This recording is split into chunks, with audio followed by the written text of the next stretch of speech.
ರಾಹುಲ್ ಮತ್ತು ರಿಯಾಳ ಕಥೆ.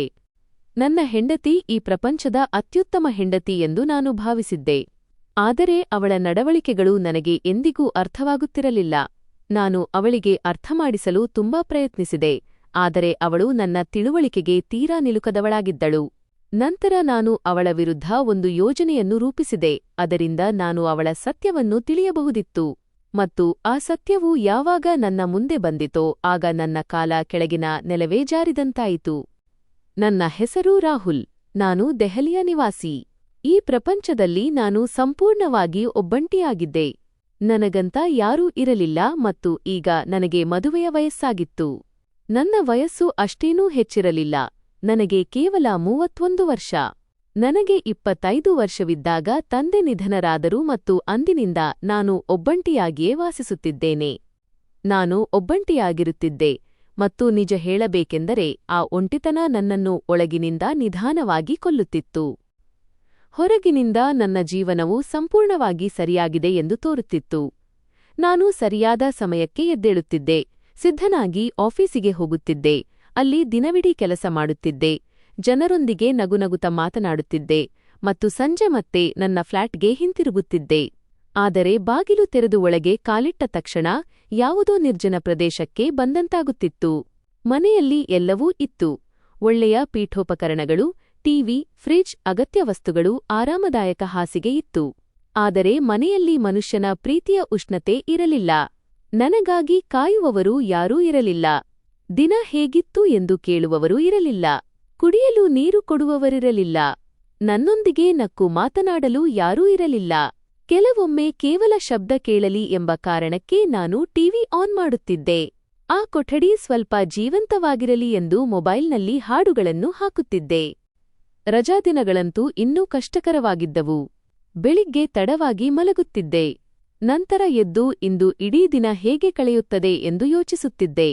ಜನರು ತಮ್ಮ ಕುಟುಂಬದೊಂದಿಗೆ ಹೊರಗೆ ಹೋಗುತ್ತಿದ್ದರು, ಗೆಳೆಯರೊಂದಿಗೆ ಸುತ್ತಾಡುತ್ತಿದ್ದರು ಮತ್ತು ನಾನು ಕಿಟಕಿಯ ಹತ್ತಿರ ಕುಳಿತು ಕೆಳಗಿನ ರಸ್ತೆಯಲ್ಲಿ ಹೋಗುವ ಬರುವ ಜನರನ್ನು ನೋಡುತ್ತಿರುತ್ತಿದ್ದೆ.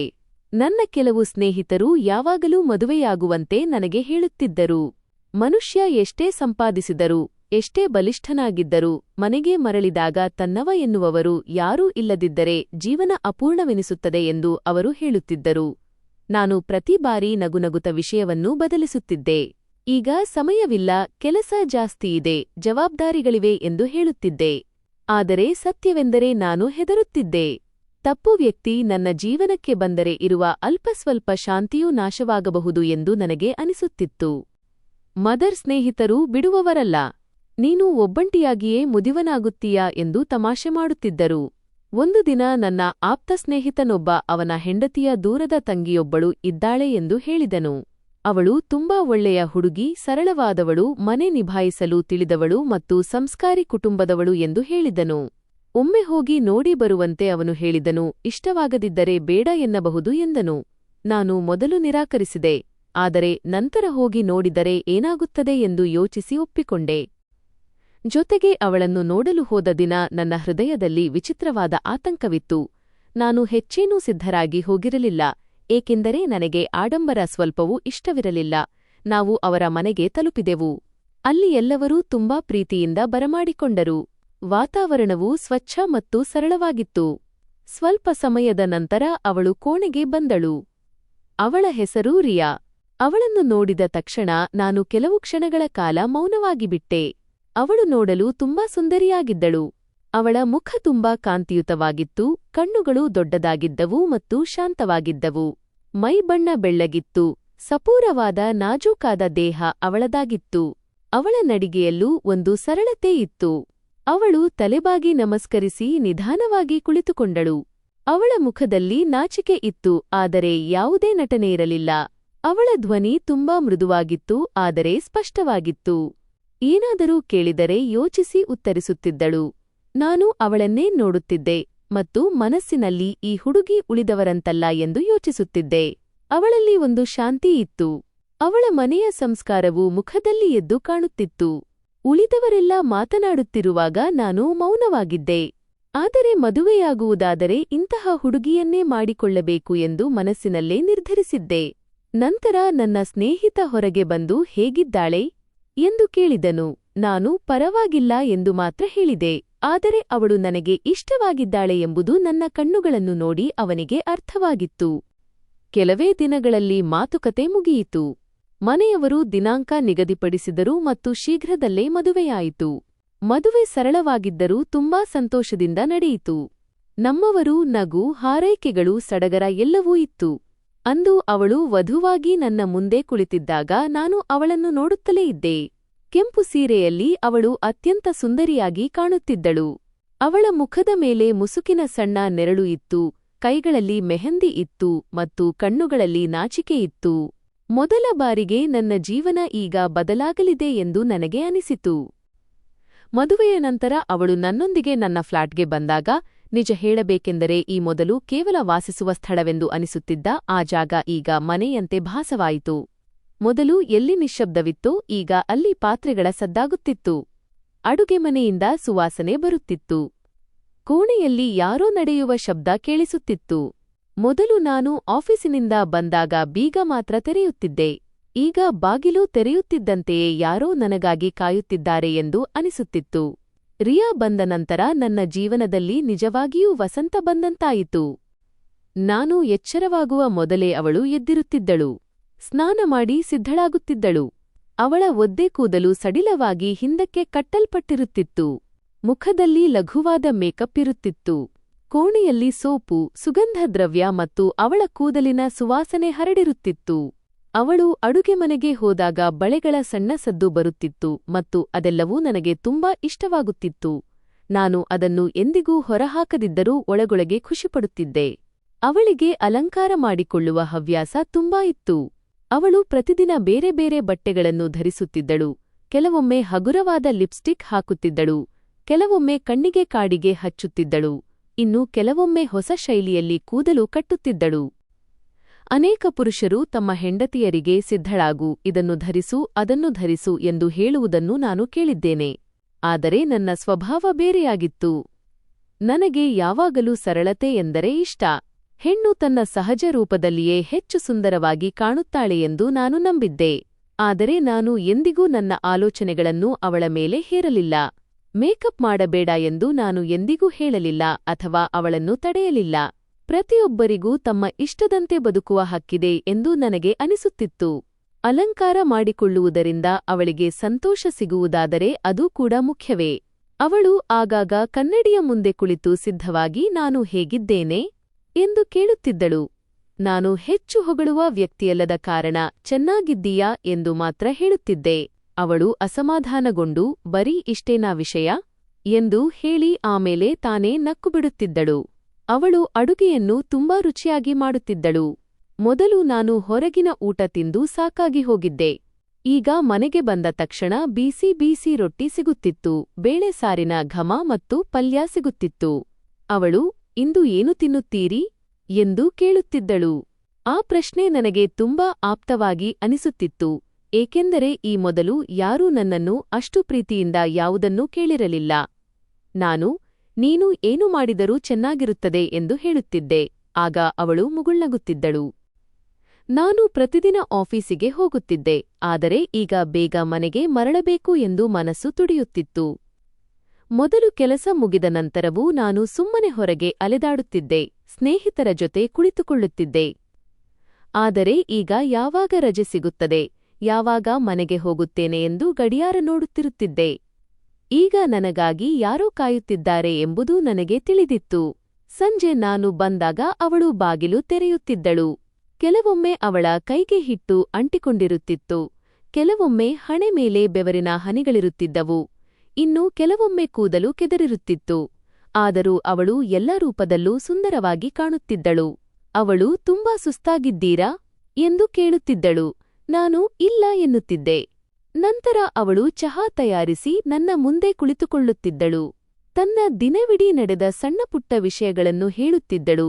ಪಕ್ಕದ ಮನೆಯವರು ಏನು ಹೇಳಿದರು, ಮಾರುಕಟ್ಟೆಯಲ್ಲಿ ಏನು ನೋಡಿದಳು, ಯಾವ ವಸ್ತು ಇಷ್ಟವಾಯಿತು, ಯಾರ ಜೊತೆ ಮಾತನಾಡಿದಳು, ಇವೆಲ್ಲವನ್ನೂ ನಾನು ಮೌನವಾಗಿ ಕೇಳಿಸಿಕೊಳ್ಳುತ್ತಿದ್ದೆ ಮತ್ತು ಯಾರೋ ಒಬ್ಬರು ತಮ್ಮ ದಿನದ ವಿಷಯಗಳನ್ನು ನನ್ನೊಂದಿಗೆ ಹಂಚಿಕೊಳ್ಳುತ್ತಿದ್ದಾರೆ ಎಂಬುದು ನನಗೆ ತುಂಬಾ ಖುಷಿ ಕೊಡುತ್ತಿತ್ತು. ರಜಾದಿನಗಳಲ್ಲಿ ನಾವು ಜೊತೆಯಾಗಿ ಮಾರುಕಟ್ಟೆಗೆ ಹೋಗುತ್ತಿದ್ದೆವು, ಕೆಲವೊಮ್ಮೆ ಸಿನಿಮಾ ನೋಡುತ್ತಿದ್ದೆವು, ಇನ್ನು ಕೆಲವೊಮ್ಮೆ ಹೊರಗೆ ಊಟ ಮಾಡುತ್ತಿದ್ದೆವು, ಕೆಲವೊಮ್ಮೆ ಬರೀ ಮನೆಯಲ್ಲೇ ಕುಳಿತು ಮಾತನಾಡುತ್ತಿದ್ದೆವು. ನಾನು ಮೊದಲು ಸಿಡುಕು ಸ್ವಭಾವದವನಾಗಿದ್ದೆ, ಈಗ ನಗಲು ಆರಂಭಿಸಿದ್ದೆ. ಮೊದಲು ರಜಾದಿನಗಳು ಹೊರೆಯಂತೆ ಅನಿಸುತ್ತಿದ್ದವು, ಈಗ ಅವುಗಳಿಗಾಗಿ ಕಾಯುತ್ತಿದ್ದೆ. ನಾನು ಕೆಲವೊಮ್ಮೆ ಅವಳು ಕೆಲಸ ಮಾಡುತ್ತಿರುವುದನ್ನು ಮೌನವಾಗಿ ನೋಡುತ್ತಾ ಕುಳಿತುಕೊಳ್ಳುತ್ತಿದ್ದೆ ಮತ್ತು ಈ ಹುಡುಗಿ ನನ್ನ ಜೀವನಕ್ಕೆ ಬರದೆ ಹೋಗಿದ್ದರೆ ಬಹುಶಃ ನಾನು ಹೀಗೆಯೇ ಒಬ್ಬಂಟಿಯಾಗಿ ಉಳಿಯುತ್ತಿದ್ದೆನೇನೋ ಎಂದು ಯೋಚಿಸುತ್ತಿದ್ದೆ. ಒಣಗಿದ ಮರಕ್ಕೆ ಮತ್ತೆ ಎಲೆಗಳು ಬಂದಂತೆ ನನಗೆ ನಿಜಕ್ಕೂ ಅನಿಸುತ್ತಿತ್ತು. ಮುಚ್ಚಿದ ಕೋಣೆಯ ಕಿಟಕಿ ತೆರೆದಂತೆ, ಪಾಳುಬಿದ್ದ ಮನೆಯಲ್ಲಿ ದೀಪ ಬೆಳಗಿದಂತೆ ಭಾಸವಾಗುತ್ತಿತ್ತು. ರಿಯಾ ನನ್ನ ಜೀವನದ ಅತ್ಯಂತ ಸುಂದರವಾದ ಅಭ್ಯಾಸವಾಗಿಬಿಟ್ಟಿದ್ದಳು. ನಾನು ಈಗ ನನ್ನ ಭವಿಷ್ಯದ ಬಗ್ಗೆ ಯೋಚಿಸಲು ಶುರು ಮಾಡಿದೆ. ಸ್ವಲ್ಪ ಹಣ ಉಳಿಸಬೇಕು, ಒಳ್ಳೆಯ ಮನೆ ಖರೀದಿಸಬೇಕು, ಅವಳಿಗಾಗಿ ಕಾರು ತೆಗೆದುಕೊಳ್ಳಬೇಕು, ಅವಳನ್ನು ಸದಾ ಸಂತೋಷವಾಗಿರಿಸಬೇಕು ಮತ್ತು ಅವಳಿಗೆ ಯಾವುದೇ ದುಃಖವಾಗದಂತೆ ನೋಡಿಕೊಳ್ಳಬೇಕು ಎಂದು ಯೋಚಿಸುತ್ತಿದ್ದೆ. ಮೊದಲ ಬಾರಿಗೆ ನಾನು ಯಾರಿಗಾದರೂ ಜವಾಬ್ದಾರಿಯನ್ನು ಅನುಭವಿಸುತ್ತಿದ್ದೆ ಮತ್ತು ಆ ಅನುಭವ ತುಂಬಾ ಚೆನ್ನಾಗಿತ್ತು. ಆ ಸಮಯದವರೆಗೆ ನನಗೆ ಜೀವನವು ಸರಿಯಾದ ಹಾದಿಗೆ ಬಂದಿದೆ ಎಂದೇ ಅನಿಸುತ್ತಿತ್ತು. ವರ್ಷಗಳಿಂದ ನನ್ನೊಳಗಿದ್ದ ಆ ಶೂನ್ಯತೆ ತುಂಬಿ ಹೋಗಿತ್ತು, ಮುಖದಲ್ಲಿದ್ದ ಉದಾಸೀನತೆ ಮಾಯವಾಗಿತ್ತು. ನಾನು ನಿಜವಾಗಿಯೂ ಸಂತೋಷವಾಗಿದ್ದೆ, ತುಂಬಾ ಸಂತೋಷವಾಗಿದ್ದೆ, ಮತ್ತು ನನ್ನ ಆ ಸಂತೋಷಕ್ಕೆ ಅತಿ ದೊಡ್ಡ ಕಾರಣ ರಿಯಾ ಆಗಿದ್ದಳು. ಆದರೆ ಜೀವನ ಯಾವಾಗಲೂ ನೇರ ಹಾದಿಯಲ್ಲಿ ನಡೆಯುವುದಿಲ್ಲ ಎಂಬುದು ನನಗೆ ತಿಳಿದಿರಲಿಲ್ಲ. ಪ್ರತಿಯೊಂದು ನಗುವಿನ ಹಿಂದೆ ಕೆಲವೊಮ್ಮೆ ಅಂತಹ ರಹಸ್ಯಗಳು ಅಡಗಿರುತ್ತವೆ, ಅವುಗಳ ಸುಳಿವು ಮನುಷ್ಯನಿಗೆ ತುಂಬಾ ತಡವಾಗಿ ಸಿಗುತ್ತದೆ. ಆದರೆ ಆ ಕ್ಷಣದವರೆಗೆ ನನ್ನ ಪ್ರಪಂಚ ಬಹಳ ಸುಂದರವಾಗಿತ್ತು ಮತ್ತು ನಾನು ಅದನ್ನೇ ನನ್ನ ಅಸಲಿ ಜೀವನ ಎಂದು ನಂಬಿಕುಳಿತಿದ್ದೆ. ಒಂದು ದಿನದ ಮಾತು, ನಾನು ಬೆಳಿಗ್ಗೆ ಚಹಾ ಕುಡಿಯುತ್ತಿದ್ದೆ ಮತ್ತು ಅವಳು ಯಾವಾಗಲೂ ಅಂತೆ ಕನ್ನಡಿಯ ಮುಂದೆ ನಿಂತು ಸಿದ್ಧವಾಗುತ್ತಿದ್ದಳು. ಅವಳ ಮುಖದಲ್ಲಿ ಹಗುರವಾದ ಮೇಕಪ್ ಇತ್ತು, ಕೂದಲು ಅಚ್ಚುಕಟ್ಟಾಗಿ ಅರಳಿತ್ತು ಮತ್ತು ಅವಳು ತುಂಬಾ ಸುಂದರವಾಗಿ ಕಾಣುತ್ತಿದ್ದಳು. ನಾನು ಸ್ವಲ್ಪ ಸಮಯ ಅವಳನ್ನು ನೋಡುತ್ತಾ ಕುಳಿತೆ. ನಂತರ ಪ್ರೀತಿಯಿಂದ ಅವಳಿಗೆ ತಿಳಿಹೇಳಬೇಕು ಎಂದು ಯೋಚಿಸಿದೆ.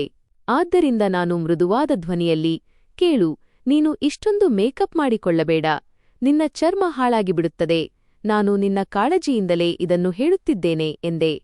ನನ್ನ ಮಾತನ್ನು ಕೇಳಿದ ತಕ್ಷಣ ಅವಳು ಕನ್ನಡಿಯಿಂದ ದೃಷ್ಟಿ ಸರಿಸಿ ನನ್ನ ಕಡೆ ನೋಡಿದಳು. ಅವಳ ಮುಖದ ಭಾವನೆ ತಕ್ಷಣವೇ ಬದಲಾಯಿತು. ಅವಳು ಸ್ವಲ್ಪ ಕಟ್ಟುನಿಟ್ಟಾಗಿ, ಓಹೋ, ಅಂದರೆ ನಾನು ಮೇಕಪ್ ಮಾಡಿಕೊಳ್ಳುವುದು ನಿಮಗೆ ಇಷ್ಟವಿಲ್ಲವೇ? ನಿಮ್ಮ ಹಣ ಇಂತಹ ವಸ್ತುಗಳ ಮೇಲೆ ಖರ್ಚಾಗುವುದು ನಿಮಗೆ ಇಷ್ಟವಿಲ್ಲ ಎಂದು ಕಾಣುತ್ತದೆ. ಅದೇ ವಿಷಯವಾಗಿದ್ದರೆ ನೀವು ಚಿಂತಿಸಬೇಡಿ, ನಾನು ನಿಮ್ಮ ಹಣದಿಂದ ಏನನ್ನೂ ಖರೀದಿಸುವುದಿಲ್ಲ, ನನ್ನ ವಸ್ತುಗಳನ್ನು ನಾನೇ ಕೊಂಡುಕೊಳ್ಳುತ್ತೇನೆ ಎಂದು ಬಿಟ್ಟಳು. ಅವಳ ಮಾತನ್ನು ಕೇಳಿ ನಾನು ಸ್ವಲ್ಪ ಗಾಬರಿಯಾದೆ, ಏಕೆಂದರೆ ನನ್ನ ಉದ್ದೇಶ ಖಂಡಿತವಾಗಿಯೂ ಅದಾಗಿರಲಿಲ್ಲ. ನಾನು ತಕ್ಷಣವೇ, ಅಯ್ಯೋ ಇಲ್ಲ ಇಲ್ಲ, ನೀನು ತಪ್ಪಾಗಿ ತಿಳಿದುಕೊಳ್ಳುತ್ತಿದ್ದೀಯಾ, ನಾನು ಹಣದ ಬಗ್ಗೆ ಮಾತನಾಡುತ್ತಿಲ್ಲ. ನನ್ನ ಹತ್ತಿರ ಇರುವುದೆಲ್ಲವೂ ನಿನ್ನದೇ ಅಲ್ವಾ, ನಾನು ಕೇವಲ ನಿನ್ನ ಒಳ್ಳೆಯದಕ್ಕಾಗಿ ಹೇಳುತ್ತಿದ್ದೇನೆ. ಮುಖಕ್ಕೆ ಅತಿಯಾದ ವಸ್ತುಗಳನ್ನು ಹಚ್ಚುವುದರಿಂದ ಚರ್ಮ ಹಾಳಾಗುತ್ತದೆ ಅಷ್ಟೇ ಎಂದೆ. ಆದರೆ ಅವಳು ನನ್ನ ಮಾತನ್ನು ಕೇಳುವ ಸ್ಥಿತಿಯಲ್ಲೇ ಇರಲಿಲ್ಲ. ಅವಳು ತುಟಿ ಕಚ್ಚಿ, ನನಗೆ ಹೇಗೆ ಇರಲು ಇಷ್ಟವೋ ನಾನು ಹಾಗೆಯೇ ಇರುತ್ತೇನೆ, ನನಗೆ ಸಿದ್ಧವಾಗಿರುವುದು ಇಷ್ಟ ಮತ್ತು ನಾನು ಇದನ್ನು ಬಿಡುವುದಿಲ್ಲ ಎಂದಳು. ಅವಳು ಮಾತನಾಡಿದ ರೀತಿ ನೋಡಿದರೆ ಇನ್ನು ಮುಂದೆ ಏನು ಹೇಳುವುದು ವ್ಯರ್ಥ ಎಂದು ನನಗೆ ಅರ್ಥವಾಯಿತು. ಆದ್ದರಿಂದ ನಾನು ಮೌನವಾದೆ. ಹೊಸ ಮದುವೆ, ಈಗಲೇ ಎಲ್ಲ ವಿಷಯಗಳ ಬಗ್ಗೆ ವಾದ ಮಾಡುವುದು ಸರಿಯಲ್ಲ ಎಂದು ಯೋಚಿಸಿದೆ. ನಿಧಾನವಾಗಿ ಅವಳೇ ಬದಲಾಗಬಹುದು ಎಂದುಕೊಂಡೆ. ಮನೆಯ ಜವಾಬ್ದಾರಿಗಳು ಹೆಚ್ಚಾದಾಗ ಅವಳ ಗಮನ ತನ್ನಷ್ಟಕ್ಕೆ ತಾನೇ ಈ ವಸ್ತುಗಳಿಂದ ದೂರವಾಗಬಹುದು ಎಂದು ನನಗೆ ಅನಿಸಿತು. ಆದರೆ ನಾನು ತಪ್ಪು ಮಾಡಿದ್ದೆ. ಮರುದಿನವೂ ಮತ್ತೆ ಅದೇ ಆಯಿತು. ಬೆಳಿಗ್ಗೆ ನನ್ನ ಕಣ್ಣು ತೆರೆದಾಗ ಅವಳು ನನಗಿಂತ ಮುಂಚೆಯೇ ಎದ್ದಿದ್ದಳು. ಸ್ನಾನ ಮುಗಿಸಿ ಸಂಪೂರ್ಣವಾಗಿ ಸಿದ್ಧಳಾಗಿದ್ದಳು. ಕೂದಲು ಒದ್ದೆಯಾಗಿದ್ದರೂ ಕ್ಲಿಪ್ನಿಂದ ಹಿಂದಕ್ಕೆ ಕಟ್ಟಿದ್ದಳು. ಮುಖದಲ್ಲಿ ಹಗುರವಾದ ಮೇಕಪ್ ಇತ್ತು, ಬಟ್ಟೆಗಳನ್ನು ಅಚ್ಚುಕಟ್ಟಾಗಿ ಧರಿಸಿದ್ದಳು ಮತ್ತು ಕೋಣೆಯಲ್ಲಿ ಅವಳ ಸುಗಂಧ ಹರಡಿತ್ತು. ನಾನು ಅವಳನ್ನೇ ದಿಟ್ಟಿಸಿ ನೋಡುತ್ತಾ ಉಳಿದುಬಿಟ್ಟೆ. ನಂತರ ಅಡುಗೆಮನೆಯಿಂದ ಪಾತ್ರೆಗಳ ಸದ್ದಾಗಲು ಶುರುವಾಯಿತು. ನಾನು ಹೊರಗೆ ಬಂದು ನೋಡಿದಾಗ ಅವಳು ಉಪಹಾರವನ್ನು ತಯಾರಿಸುತ್ತಿದ್ದಳು. ಗ್ಯಾಸ್ ಮೇಲೆ ಚಹಾ ಕುದಿಯುತ್ತಿತ್ತು ಮತ್ತು ಅದರ ಜೊತೆಯಲ್ಲೇ ಅವಳು ಮನೆಯನ್ನು ನಿಭಾಯಿಸುತ್ತಿದ್ದಳು. ಒಬ್ಬ ವ್ಯಕ್ತಿ ಇಷ್ಟೊಂದು ಸಿದ್ಧವಾಗಿ, ರೆಡಿಯಾಗಿ ಮನೆಯ ಎಲ್ಲಾ ಕೆಲಸಗಳನ್ನು ಹೇಗೆ ಮಾಡಲು ಸಾಧ್ಯ ಎಂದು ನನಗೆ ನಿಜವಾಗಿಯೂ ಆಶ್ಚರ್ಯವಾಗುತ್ತಿತ್ತು. ಅವಳು ಇಡೀ ಫ್ಲ್ಯಾಟನ್ನು ಹೊಳೆಯುವಂತೆ ಇಡುತ್ತಿದ್ದಳು. ಅಡುಗೆಯಂತೂ ಎಷ್ಟು ರುಚಿಯಾಗಿ ಮಾಡುತ್ತಿದ್ದಳೆಂದರೆ ಅದರ ಸುವಾಸನೆಯೂ ಹೊರಗಿನ ಗ್ಯಾಲರಿಯವರೆಗೂ ಹರಡುತ್ತಿತ್ತು. ನೆರೆಹೊರೆಯವರು ಕೂಡ ಹಲವು ಬಾರಿ ಇಂದು ಅಡುಗೆ ಏನು ವಿಶೇಷ ಎಂದು ಕೇಳುತ್ತಿದ್ದರು. ಅವಳು ಕಠಿಣ ಪರಿಶ್ರಮಿ, ತಿಳುವಳಿಕೆಯುಳ್ಳವಳು ಮತ್ತು ಮನೆ ನಿಭಾಯಿಸಲು ತಿಳಿದವಳು ಎಂದು ನಾನು ಮನಸ್ಸಿನಲ್ಲೇ ಒಪ್ಪಿಕೊಂಡಿದ್ದೆ. ಕೇವಲ ಅವಳ ಕೆಲವು ಅಭ್ಯಾಸಗಳು ಮಾತ್ರ ನನ್ನ ಆಲೋಚನೆಗಿಂತ ಭಿನ್ನವಾಗಿದ್ದವು. ಆದರೆ ನಾನು ನನಗೆ ನಾನೇ ಸಮಾಧಾನ ಪಡಿಸಿಕೊಂಡೆ. ಪ್ರತಿಯೊಬ್ಬ ಮನುಷ್ಯನೂ ವಿಭಿನ್ನವಾಗಿರುತ್ತಾನೆ, ಅವಳಿಗೆ ಹೇಗೆ ಇರಲು ಇಷ್ಟವೋ ಹಾಗೆಯೇ ಇರಲಿ ಎಂದು ಬಿಟ್ಟೆ. ಆದ್ದರಿಂದ ನಾನು ಆ ವಿಷಯವನ್ನು ಅಲ್ಲಿಗೆ ಕೈಬಿಟ್ಟೆ. ದಿನಗಳು ಉರುಳಿದವು. ನಮ್ಮ ಜೀವನ ಸುಗಮವಾಗಿ ಸಾಗುತ್ತಿತ್ತು. ನಾನು ಆಫೀಸಿಗೆ ಹೋಗುತ್ತಿದ್ದೆ, ಸಂಜೆ ಮರಳುತ್ತಿದ್ದೆ. ಅವಳು ನನಗಾಗಿ ಕಾಯುತ್ತಿದ್ದಳು, ಊಟ ತಯಾರಿಸಿಡುತ್ತಿದ್ದಳು. ಕೆಲವೊಮ್ಮೆ ನಗುತ್ತಿದ್ದಳು, ಕೆಲವೊಮ್ಮೆ ಸಣ್ಣಪುಟ್ಟ ವಿಷಯಗಳಿಗೆ ಮುನಿಸಿಕೊಳ್ಳುತ್ತಿದ್ದಳು. ಆದರೆ ಮನೆಯಲ್ಲಿ ಕಳೆಯಿತ್ತು. ನಾನು ಸಂತೋಷವಾಗಿದ್ದೆ ಮತ್ತು ಈಗ ಜೀವನ ಸುಧಾರಿಸಿದೆ ಎಂದು ನನಗೆ ಅನಿಸುತ್ತಿತ್ತು. ನಂತರ ಒಂದು ದಿನ ರಾತ್ರಿ ನಾವಿಬ್ಬರೂ ಊಟ ಮುಗಿಸಿ ಕುಳಿತಿದ್ದೆವು. ಹವಾಮಾನವು ಚೆನ್ನಾಗಿತ್ತು ಮತ್ತು ಮುಂದಿನ ಜೀವನದ ಬಗ್ಗೆ ಮಾತನಾಡಬೇಕೆಂದು ನನಗನ್ನಿಸಿತು. ನಾನು ಪ್ರೀತಿಯಿಂದ ಅವಳ ಕೈ ಹಿಡಿದು ಮುಗುಳ್ನಗುತ್ತಾ ಹೇಳಿದೆ, ಕೇಳು ರಿಯಾ, ಈಗ ನಾವು ಒಂದು ಮಗುವಿನ ಬಗ್ಗೆ ಯೋಚಿಸಬೇಕು. ನನ್ನ ಮಾತನ್ನು ಕೇಳಿದ ತಕ್ಷಣ ಅವಳ ಮುಖದ ಬಣ್ಣವೇ ಬದಲಾದಂತಾಯಿತು. ಅವಳ ಭಾವನೆಗಳು ತಕ್ಷಣವೇ ಬದಲಾದವು. ಅವಳು ದಿಢೀರನೆ ತನ್ನ ಕೈಯನ್ನು ಬಿಡಿಸಿಕೊಂಡು ಎದ್ದು ನಿಂತಳು. ಅವಳು ಏರಿದ ಧ್ವನಿಯಲ್ಲಿ, ಏನು ಹೇಳುತ್ತಿದ್ದೀರಿ ನೀವು? ನಮ್ಮ ಮದುವೆಯಾಗಿ ಈಗಷ್ಟೇ ಎಷ್ಟು ದಿನಗಳಾಗಿವೆ? ನೀವು ಈಗಲೇ ಮಗುವಿನ ಬಗ್ಗೆ ಮಾತನಾಡುತ್ತಿದ್ದೀರಿ ಎಂದಳು. ನಾನು ಸ್ವಲ್ಪ ಸಾವರಿಸಿಕೊಂಡು ಮೃದುವಾಗಿ ಹೇಳಿದೆ, ಇದರಲ್ಲಿ ತಪ್ಪೇನಿದೆ? ನಾನು ಬರೀ ಯೋಚಿಸುತ್ತಿದ್ದೆ ಅಷ್ಟೇ. ಈಗ ಒಂದು ಮಗುವಾದರೆ 2-3 ವರ್ಷಗಳ ನಂತರ ಮತ್ತೊಂದು ಆಗಬಹುದು. ಆಗ ಮನೆ ತುಂಬಿದಂತೆ ಅನಿಸುತ್ತದೆ ಮತ್ತು ಮಕ್ಕಳು ಕೂಡ ಜೊತೆಯಲ್ಲೇ ಬೆಳೆಯುತ್ತಾರೆ. ಅವಳು ನನ್ನ ಮಾತನ್ನು ಪೂರ್ತಿಗೊಳಿಸಲು ಬಿಡದೆ ಅರ್ಧಕ್ಕೆ ಕತ್ತರಿಸಿ ಹೇಳಿದಳು, ನಿಮಗೆ ಹುಚ್ಚು ಹಿಡಿದಿದೆಯೇ? ನನಗೆ ಮಕ್ಕಳೆಂದರೆ ಸ್ವಲ್ಪವೂ ಇಷ್ಟವಿಲ್ಲ ಮತ್ತು ಒಂದು ವೇಳೆ ಮುಂದೆ ಯಾವಾಗಲಾದರೂ ಮಗು ಬೇಕೆನಿಸಿದರೂ ಅದು ಕೇವಲ ಒಂದು ಮಗು ಮಾತ್ರ. ಅವಳ ಮಾತನ್ನು ಕೇಳಿ ನಾನು ದಂಗಾದೆ. ಅವಳು ತಮಾಷೆ ಮಾಡುತ್ತಿರಬಹುದು ಎಂದು ನಾನು ಭಾವಿಸಿದೆ. ಆದ್ದರಿಂದ ನಾನು ಲಘುವಾಗಿ ಕೇಳಿದೆ, ಸರಿ, ಒಂದು ವೇಳೆ ಗಂಡು ಮಗುವಾಗದೆ ಹೆಣ್ಣು ಮಗುವಾದರೆ ಆಗ ಏನು ಮಾಡುತ್ತೀಯಾ? ತಕ್ಷಣ ಅವಳು ಕೋಪದಿಂದ ನನ್ನ ಕಡೆ ನೋಡಿ ಹೇಳಿದಳು, ಓಹೋ, ಅಂದರೆ ನೀವು ಕೂಡ ಗಂಡು ಹೆಣ್ಣು ಎಂದು ಭೇದಭಾವ ಮಾಡುವ ಅದೇ ಹಳೆಯ ಕಾಲದ ಜನರಂತೆಯೇ ಇದ್ದೀರಿ. ನಿಮಗೆ ಗಂಡು ಮಗುವೇ ಬೇಕು ಅಷ್ಟೇ ತಾನೇ? ಅವಳ ಮಾತಿನಿಂದ ನಾನು ಗಾಬರಿಯಾದೆ, ಏಕೆಂದರೆ ನನ್ನ ಉದ್ದೇಶ ಖಂಡಿತವಾಗಿಯೂ ಅದಾಗಿರಲಿಲ್ಲ. ನಾನು ತಕ್ಷಣವೇ ಸರಿಪಡಿಸುತ್ತಾ ಹೇಳಿದೆ, ಇಲ್ಲ, ನೀನು ನನ್ನನ್ನು ತಪ್ಪು ತಿಳಿದುಕೊಳ್ಳುತ್ತಿದ್ದೀಯಾ. ನಾನು ಅಂತಹ ವ್ಯಕ್ತಿಯಲ್ಲ. ನಮ್ಮ ಮನೆಯಲ್ಲಿ ಒಂದು ಗಂಡು ಮಗು ಮತ್ತು ಒಂದು ಹೆಣ್ಣು ಮಗು ಇದ್ದರೆ ಮನೆ ಎಷ್ಟು ಸುಂದರವಾಗಿ ಕಾಣುತ್ತದೆ ಎಂದು ನಾನು ಹೇಳುತ್ತಿದ್ದೆ ಅಷ್ಟೇ. ಇಬ್ಬರು ಮಕ್ಕಳು ಜೊತೆಯಾಗಿ ಆಟವಾಡುತ್ತಾರೆ, ಮನೆಯಲ್ಲಿ ಲವಲವಿಕೆ ಇರುತ್ತದೆ. ಆದರೆ ಅವಳು ತಲೆ ಅಲ್ಲಾಡಿಸಿ ಹೇಳಿದಳು, ಇಲ್ಲ, ನನಗೆ ಮಕ್ಕಳು ಇಷ್ಟವಿಲ್ಲ ಮತ್ತು ನಾನು ಎಂದಾದರೂ ಮಗು ಮಾಡಿಕೊಂಡರೆ ಅದು ಕೇವಲ ಒಂದು ಮಾತ್ರ ಇರುತ್ತದೆ. ಅದು ಗಂಡಾಗಿರಲಿ ಅಥವಾ ಹೆಣ್ಣಾಗಿರಲಿ, ನನಗೆ ಅದರಿಂದ ಯಾವುದೇ ವ್ಯತ್ಯಾಸವಿಲ್ಲ. ಆದರೆ ಸದ್ಯಕ್ಕಂತೂ ನಾನು ಈ ಬಗ್ಗೆ ಚರ್ಚೆ ಮಾಡಲು ಕೂಡ ಇಷ್ಟಪಡುವುದಿಲ್ಲ. ಅವಳ ಧ್ವನಿಯಲ್ಲಿ ಸ್ಪಷ್ಟವಾದ ಅಸಮಾಧಾನವಿತ್ತು. ಅಷ್ಟು ಹೇಳಿ ಅವಳು ಕೋಣೆಯಿಂದ ಹೊರಗೆ ಹೋದಳು ಮತ್ತು ನಾನು ಅಲ್ಲಿಯೇ ಕುಳಿತುಬಿಟ್ಟೆ. ನನ್ನ ಕೈಬೆರಳುಗಳು ಇನ್ನೂ ಕೂಡ ಅವಳ ಕೈ ಹಿಡಿಯಲು ಚಾಚಿದಂತೆಯೇ ಇದ್ದವು. ಕೋಣೆಯಲ್ಲಿ ಇದ್ದಕ್ಕಿದ್ದಂತೆ ಸ್ಮಶಾನ ಮೌನ ಆವರಿಸಿತು. ಅವಳಿಗೆ ಇಷ್ಟೊಂದು ಕೋಪ ಬರುವಂತೆ ನಾನು ಏನು ಹೇಳಿದೆ ಎಂದು ನನಗೆ ಅರ್ಥವಾಗುತ್ತಿರಲಿಲ್ಲ. ನಾನು ಕೇವಲ ನನ್ನ ಕುಟುಂಬದ ಬಗ್ಗೆ ಯೋಚಿಸುತ್ತಿದ್ದೆ. ನನಗೆ ಮಕ್ಕಳ ಮೇಲೆ ಯಾವಾಗಲೂ ತುಂಬಾ ಪ್ರೀತಿಯಿತ್ತು. ಮನೆಯಲ್ಲಿ ನಗು, ಗದ್ದಲ, ಸಣ್ಣ ಪುಟ್ಟ ಹೆಜ್ಜೆಗಳ ಸದ್ದಿರಲಿ ಎಂದು ನಾನು ಬಯಸಿದ್ದೆ. ಆದರೆ ಅವಳ ಮನಸ್ಸಿನಲ್ಲಿ ಬೇರೆಯದೇ ನಡೆಯುತ್ತಿತ್ತು. ಅವಳಿಗೆ ತನ್ನದೇ ಆದ ಆಲೋಚನೆ ಇರಬಹುದು. ಬಹುಶಃ ಅವಳು ಇನ್ನೂ ಸಿದ್ಧಳಾಗಿಲ್ಲವೇನೋ, ಅಥವಾ ಅವಳಿಗೆ ಭಯವಿರಬಹುದು, ಇಲ್ಲವೇ ತನ್ನ ಸ್ವಾತಂತ್ರ್ಯವನ್ನು ಕಳೆದುಕೊಳ್ಳಲು ಅವಳು ಇಷ್ಟಪಡುತ್ತಿಲ್ಲವೇನೋ ಎಂದು ನಾನು ಬಹಳ ಹೊತ್ತು ಅಲ್ಲೇ ಕುಳಿತು ಯೋಚಿಸಿದೆ. ನನಗೆ ನಾನು ಸಮಾಧಾನ ಮಾಡಿಕೊಳ್ಳಲು ಪ್ರಯತ್ನಿಸಿದೆ, ಆದರೆ ಮನಸ್ಸಿನ ಆಳದಲ್ಲಿ ಒಂದು ಸಣ್ಣ ಉದಾಸೀನತೆ ಮೂಡಿತ್ತು. ಅಂದು ರಾತ್ರಿ ಅವಳು ತಡವಾಗಿ ಕೋಣೆಗೆ ಬಂದಳು ಮತ್ತು ಏನೂ ಮಾತನಾಡದೆ ಒಂದು ಬದಿಗೆ ತಿರುಗಿ ಮಲಗಿದಳು. ನಾನು ಕೂಡ ಏನನ್ನೂ ಹೇಳಲಿಲ್ಲ. ಈ ವಿಷಯವನ್ನು ಈಗ ಕೆದಕುವುದು ಸರಿಯಲ್ಲ ಎಂದು ನನಗೆ ಅರ್ಥವಾಯಿತು. ಆದರೆ ಅಂದು ಮೊದಲ ಬಾರಿಗೆ ನನಗನ್ನಿಸಿತು, ನಾವಿಬ್ಬರು ಜೊತೆಯಾಗಿ ವಾಸಿಸುತ್ತಿರಬಹುದು, ಆದರೆ ನಮ್ಮ ಆಲೋಚನೆಗಳು ತುಂಬಾ ವಿಭಿನ್ನವಾಗಿವೆ ಎಂದು. ನಾನು ಛಾವಣಿಯ ಕಡೆ ನೋಡುತ್ತಾ ಯೋಚಿಸಿದೆ. ಮದುವೆ ಎಂದರೆ ಕೇವಲ ಒಂದು ಮನೆಯಲ್ಲಿ ಇರುವುದಲ್ಲ, ಎರಡು ಹೃದಯಗಳ ಆಲೋಚನೆಗಳು ಒಂದಾಗುವುದು ಮುಖ್ಯ. ಮತ್ತು ಬಹುಶಃ ನಾವಿಬ್ಬರೂ ಒಬ್ಬರನ್ನೊಬ್ಬರು ಅರ್ಥಮಾಡಿಕೊಳ್ಳುವುದು ಇನ್ನೂ ಬಹಳ ಬಾಕಿ ಇತ್ತು. ಮದುವೆಯ ಆರಂಭದ ದಿನಗಳಲ್ಲಿ ಎಲ್ಲವೂ ಸರಿಯಾಗಿದೆ ಎಂದು ಅನಿಸುತ್ತಿತ್ತು. ಆದರೆ ನಿಧಾನವಾಗಿ ಅವಳ ಸ್ವಭಾವದಲ್ಲಿ ಬದಲಾವಣೆ ಆಗುತ್ತಿರುವುದನ್ನು ನಾನು ಗಮನಿಸತೊಡಗಿದೆ. ಮೊದಲು ಅವಳು ನಗುನಗುತ್ತಾ ಮಾತನಾಡುತ್ತಿದ್ದಳು, ಪ್ರತಿ ಕೆಲಸವನ್ನೂ ಖುಷಿಯಿಂದ ಮಾಡುತ್ತಿದ್ದಳು, ಮನೆಯಲ್ಲಿ ಒಂದು ಮೃದುತ್ವವಿತ್ತು. ಆದರೆ ಈಗ ಅವಳ ಮಾತಿನ ಶೈಲಿ ಬದಲಾಗುತ್ತಿತ್ತು.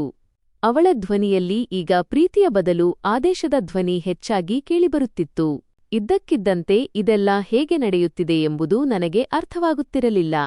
ಒಂದು ದಿನ ನಾನು ಆಫೀಸಿನಿಂದ ಮರಳಿದಾಗ ಅವಳು ಬಟ್ಟೆಗಳನ್ನು ಬೇರ್ಪಡಿಸುತ್ತಿದ್ದಳು ಮತ್ತು ಬಹಳ ಸಹಜವಾಗಿ ಹೇಳಿದಳು, ಕೇಳಿ, ನಾನು ಯಾವ ದಿನ ಮನೆಯಲ್ಲಿ ಬಟ್ಟೆ ಒಗೆಯುತ್ತೇನೋ ಅಂದು ಊಟ ಹೊರಗಿನಿಂದಲೇ ಬರುತ್ತದೆ.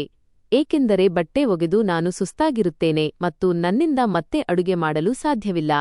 ಅವಳು ಈ ಮಾತನ್ನು ಎಷ್ಟು ಸಹಜವಾಗಿ ಹೇಳಿದಳೆಂದರೆ ನಿರ್ಧಾರ ಈಗಾಗಲೇ ಆಗಿಹೋಗಿದೆ ಮತ್ತು ಅದನ್ನು ನನಗೆ ಕೇವಲ ತಿಳಿಸಲಾಗುತ್ತಿದೆ ಎಂಬಂತಿತ್ತು. ನಾನು ಕೆಲವು ಕ್ಷಣ ಅವಳನ್ನೇ ನೋಡುತ್ತಾ ನಿಂತುಬಿಟ್ಟೆ.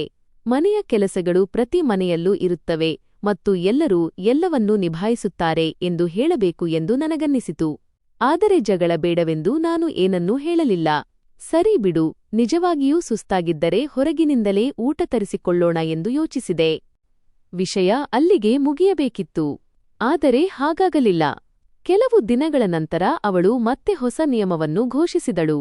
ಅಂದು ಅವಳು ಚಹಾ ಕುಡಿಯುತ್ತಾ ಹೇಳಿದಳು, ನಾನು ಯೋಚಿಸಿದ್ದೇನೆ, ವಾರದಲ್ಲಿ ಒಂದು ದಿನ ಊಟ ಹೊರಗಿನಿಂದಲೇ ಬರಲಿ. ನಾವು ಇರುವುದು ಕೇವಲ 2 ಮಂದಿ. ದಿನವೂ ಅಡುಗೆ ಮಾಡುವುದು ಏನಿದೆ? ಮತ್ತು ನನಗೂ ಹೊರಗಿನ ಊಟ ಇಷ್ಟ. ಅವಳ ಧ್ವನಿಯಲ್ಲಿ ಕೇಳುವ ಭಾವನೆ ಇರಲಿಲ್ಲ, ಅದು ನೇರವಾದ ನಿರ್ಧಾರವಾಗಿತ್ತು. ನಾನು ಸುಮ್ಮನೆ ಕುಳಿತಿದ್ದೆ. ಅವಳು ನನ್ನ ಕಡೆ ನೋಡಲೂ ಇಲ್ಲ. ನನ್ನ ಅಭಿಪ್ರಾಯದ ಅಗತ್ಯವೇ ಇಲ್ಲ ಎಂಬಂತಿತ್ತು ಅವಳ ನಡವಳಿಕೆ. ನನಗೇಕೋ ಒಳಗಿನಿಂದ ವಿಚಿತ್ರವೆನಿಸಿತು, ಏಕೆಂದರೆ ಮನೆ ನಮ್ಮಿಬ್ಬರದ್ದಾಗಿತ್ತು, ಖರ್ಚು ನಮ್ಮಿಬ್ಬರ ಜೀವನದ ಭಾಗವಾಗಿತ್ತು. ಆದರೆ ನಿರ್ಧಾರಗಳನ್ನು ಮಾತ್ರ ಅವಳು ಒಬ್ಬಳೇ ತೆಗೆದುಕೊಳ್ಳುತ್ತಿದ್ದಳು.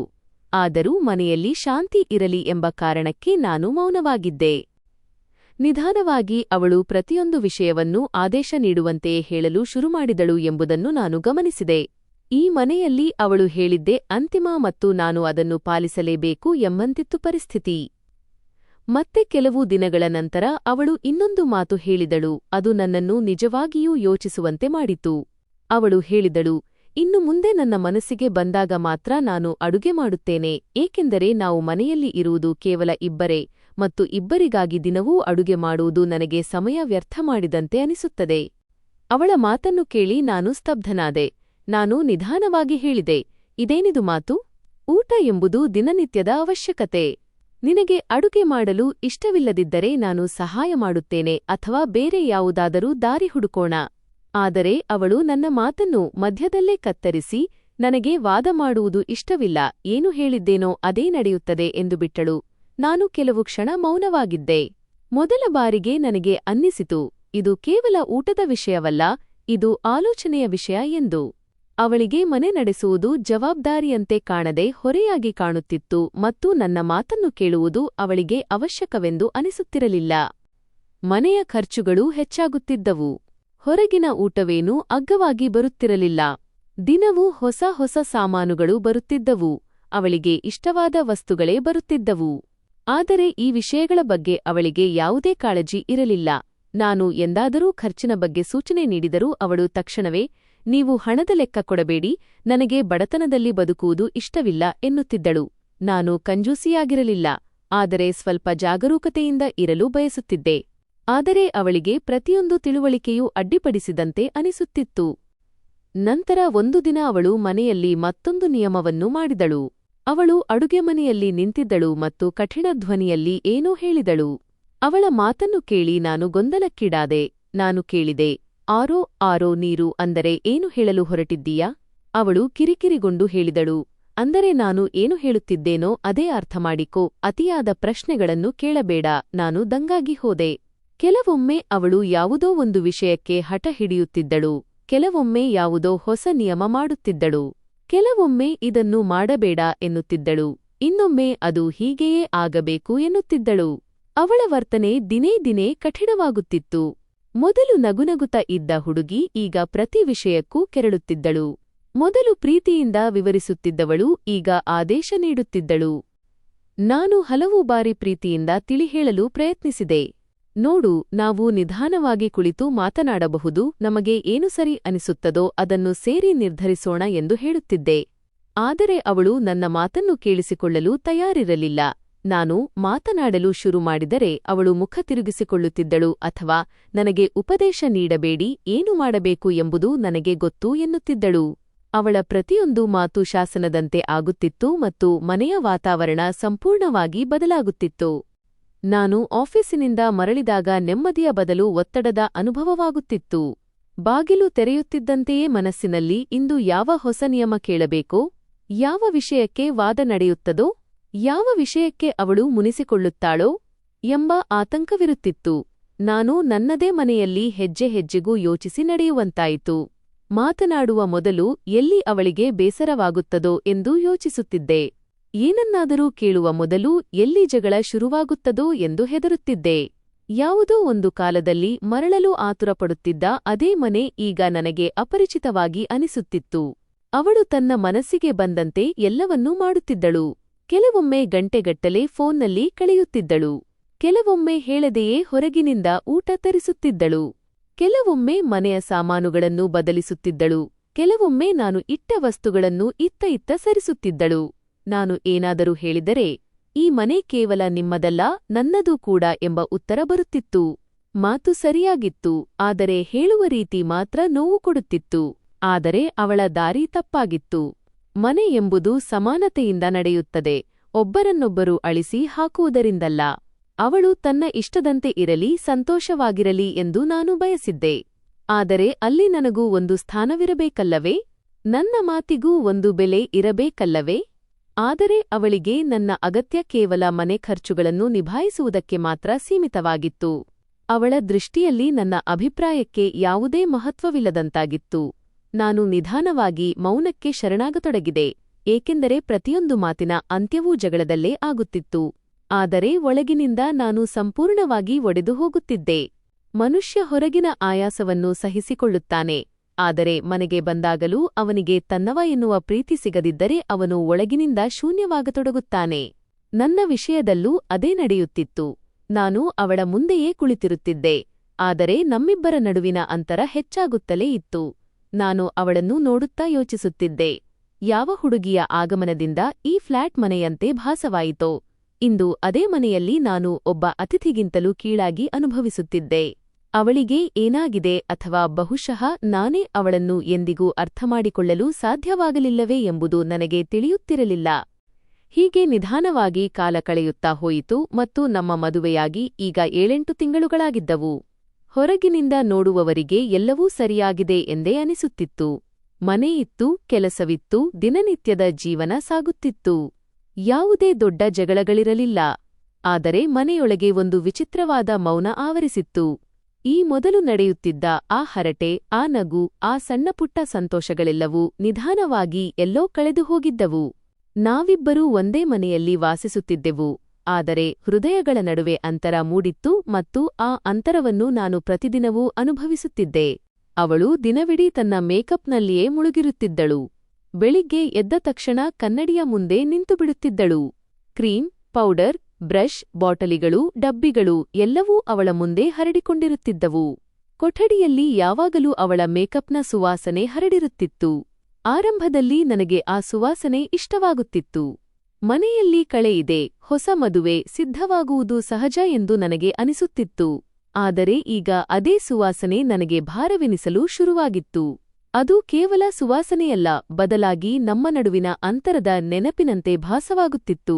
ಆ ಪರಿಮಳ ಕೊಠಡಿಯಲ್ಲಿ ಸದಾ ಇರುತ್ತಿತ್ತು ಮತ್ತು ಅದು ನನಗೆ ಕಿರಿಕಿರಿ ಉಂಟುಮಾಡುತ್ತಿತ್ತು. ಕೆಲವೊಮ್ಮೆ ಅದು ನೇರವಾಗಿ ಮೆದುಳಿನ ಮೇಲೆ ಪರಿಣಾಮ ಬೀರುತ್ತಿದೆ ಎನಿಸುತ್ತಿತ್ತು. ನಾನು ಆಫೀಸಿನಿಂದ ಸುಸ್ತಾಗಿ ಬರುತ್ತಿದ್ದೆ, ಕೊಠಡಿಯಲ್ಲಿ ಸ್ವಲ್ಪ ನೆಮ್ಮದಿ ಸಿಗಲಿ ಎಂದು ಬಯಸುತ್ತಿದ್ದೆ. ಆದರೆ ಒಳಗೆ ಬರುತ್ತಿದ್ದಂತೆಯೇ ಅದೇ ತೀಕ್ಷ್ಣವಾದ ಸುವಾಸನೆ ಮತ್ತು ಕನ್ನಡಿಯ ಮುಂದೆ ನಿಂತಿರುವ ಅವಳ ನೆರಳು ನನಗೆ ಕಾಣಿಸುತ್ತಿತ್ತು. ನಾನು ಅವಳನ್ನು ನೋಡುತ್ತಾ ಯೋಚಿಸುತ್ತಿದ್ದೆ, ಇವಳಿಗೆ ತನ್ನ ಹೊರತು ಬೇರೇನೂ ಕಾಣಿಸುವುದಿಲ್ಲವೇ? ರಾತ್ರಿಯೂ ಕೂಡ ಅವಳು ಮೇಕಪ್ ತೆಗೆಯದೆ ಮಲಗುತ್ತಿದ್ದಳು. ಈ ವಿಷಯವೇ ನನಗೆ ಅತ್ಯಂತ ವಿಚಿತ್ರವೆಂದು ಅನಿಸುತ್ತಿತ್ತು. ಮಲಗುವ ಮುನ್ನವೂ ಅವಳ ಮುಖ ಹೊಳೆಯುತ್ತಿತ್ತು, ತುಟಿಗಳು ರಂಗಾಗಿದ್ದವು, ಕೂದಲು ಅಚ್ಚುಕಟ್ಟಾಗಿರುತ್ತಿತ್ತು. ಬೆಳಿಗ್ಗೆ ಕಣ್ಣು ತೆರೆದ ತಕ್ಷಣ ಅವಳು ಎದ್ದು ಮತ್ತೆ ಅದೇ ಕೆಲಸ ಶುರುಮಾಡುತ್ತಿದ್ದಳು. ನಾನು ಅವಳ ನಿಜವಾದ ಮುಖವನ್ನು ಎಂದಿಗೂ ನೋಡಿಯೇ ಇಲ್ಲವೇನೋ ಎಂದು ನನಗೆ ಹಲವು ಬಾರಿ ಅನಿಸುತ್ತಿತ್ತು. ನಾನು ಅವಳ ಮುಖವನ್ನು ನೋಡಲು ಬಯಸುತ್ತಿದ್ದೆ. ಯಾವುದೇ ಬಣ್ಣವಿಲ್ಲದೆ, ಯಾವುದೇ ಅಲಂಕಾರವಿಲ್ಲದೆ ಅವಳು ನಿಜವಾಗಿ ಹೇಗಿದ್ದಾಳೆಯೋ ಹಾಗೆ. ಆದರೆ ನನಗೆ ಯಾವಾಗಲೂ ಕೇವಲ ಒಂದು ಅಲಂಕೃತ ಮುಖವೇ ಕಾಣಿಸುತ್ತಿತ್ತು. ನಾನು ಮನಸ್ಸಿನಲ್ಲೇ ಯೋಚಿಸುತ್ತಿದ್ದೆ, ಅವಳು ತನ್ನಿಂದ ತಾನೇ ಏನನ್ನಾದರೂ ಮುಚ್ಚಿಡುತ್ತಿದ್ದಾಳೆಯೋ ಅಥವಾ ನನ್ನಿಂದ ಅಡಗಿಸುತ್ತಿದ್ದಾಳೆಯೋ. ಕೊಠಡಿಯಲ್ಲೊಂದು ಕಿಟಕಿಯಿತ್ತು, ಅಲ್ಲಿಂದ ಬೆಳಗಿನ ತಂಗಾಳಿ ಮತ್ತು ಬಿಸಿಲು ಬರುತ್ತಿತ್ತು. ಹೊರಗಿನ ಆಕಾಶ ಕಾಣಿಸುತ್ತಿತ್ತು. ನನಗೆ ಗಾಳಿಯಾಡುವ ತೆರೆದ ಕೊಠಡಿ ಇಷ್ಟವಿತ್ತು. ತಾಜಾ ಗಾಳಿ ಬರಲಿ, ಕೊಠಡಿ ಹಗುರವಾಗಲಿ ಎಂದು ನಾನು ಹಲವು ಬಾರಿ ಕಿಟಕಿ ತೆರೆಯುತ್ತಿದ್ದೆ. ಆದರೆ ಅವಳು ಅದನ್ನು ನೋಡಿದ ತಕ್ಷಣ ಹೋಗಿ ಮುಚ್ಚಿಬಿಡುತ್ತಿದ್ದಳು ಮತ್ತು ಹೊರಗಿನ ಕೊಳೆ ಒಳಗೆ ಬರುತ್ತದೆ. ನಾನು ಈಗಷ್ಟೇ ಸ್ವಚ್ಛಗೊಳಿಸಿದ್ದೇನೆ, ಧೂಳು ತುಂಬಿಕೊಳ್ಳುತ್ತದೆ, ಆಗ ನಾನು ಮತ್ತೆ ಕೆಲಸ ಮಾಡಬೇಕಾಗುತ್ತದೆ ಎನ್ನುತ್ತಿದ್ದಳು. ನಾನು ಏನನ್ನೂ ಹೇಳುತ್ತಿರಲಿಲ್ಲ, ಆದರೆ ಅವಳ ಮಾತಿಗಿಂತ ಅವಳು ಹೇಳುವ ರೀತಿ ನನಗೆ ಹೆಚ್ಚು ಬೇಸರ ತರುತ್ತಿತ್ತು. ಪ್ರತಿಯೊಂದೂ ಅವಳ ಇಷ್ಟದಂತೆಯೇ ನಡೆಯಬೇಕು ಎಂಬ ಹಠ ಅದರಲ್ಲಿತ್ತು. ಸ್ವಲ್ಪ ಸಮಯದ ನಂತರ ನಾನು ಮತ್ತೆ ಕಿಟಕಿ ತೆರೆದರೆ ಅವಳು ಮತ್ತೆ ಎದ್ದು ಬಂದು ಮುಚ್ಚುತ್ತಿದ್ದಳು. ನಮ್ಮ ನಡುವೆ ಈಗ ಸಣ್ಣಪುಟ್ಟ ವಿಷಯಗಳಿಗೂ ಎಳೆದಾಟ ನಡೆಯುತ್ತಿತ್ತು.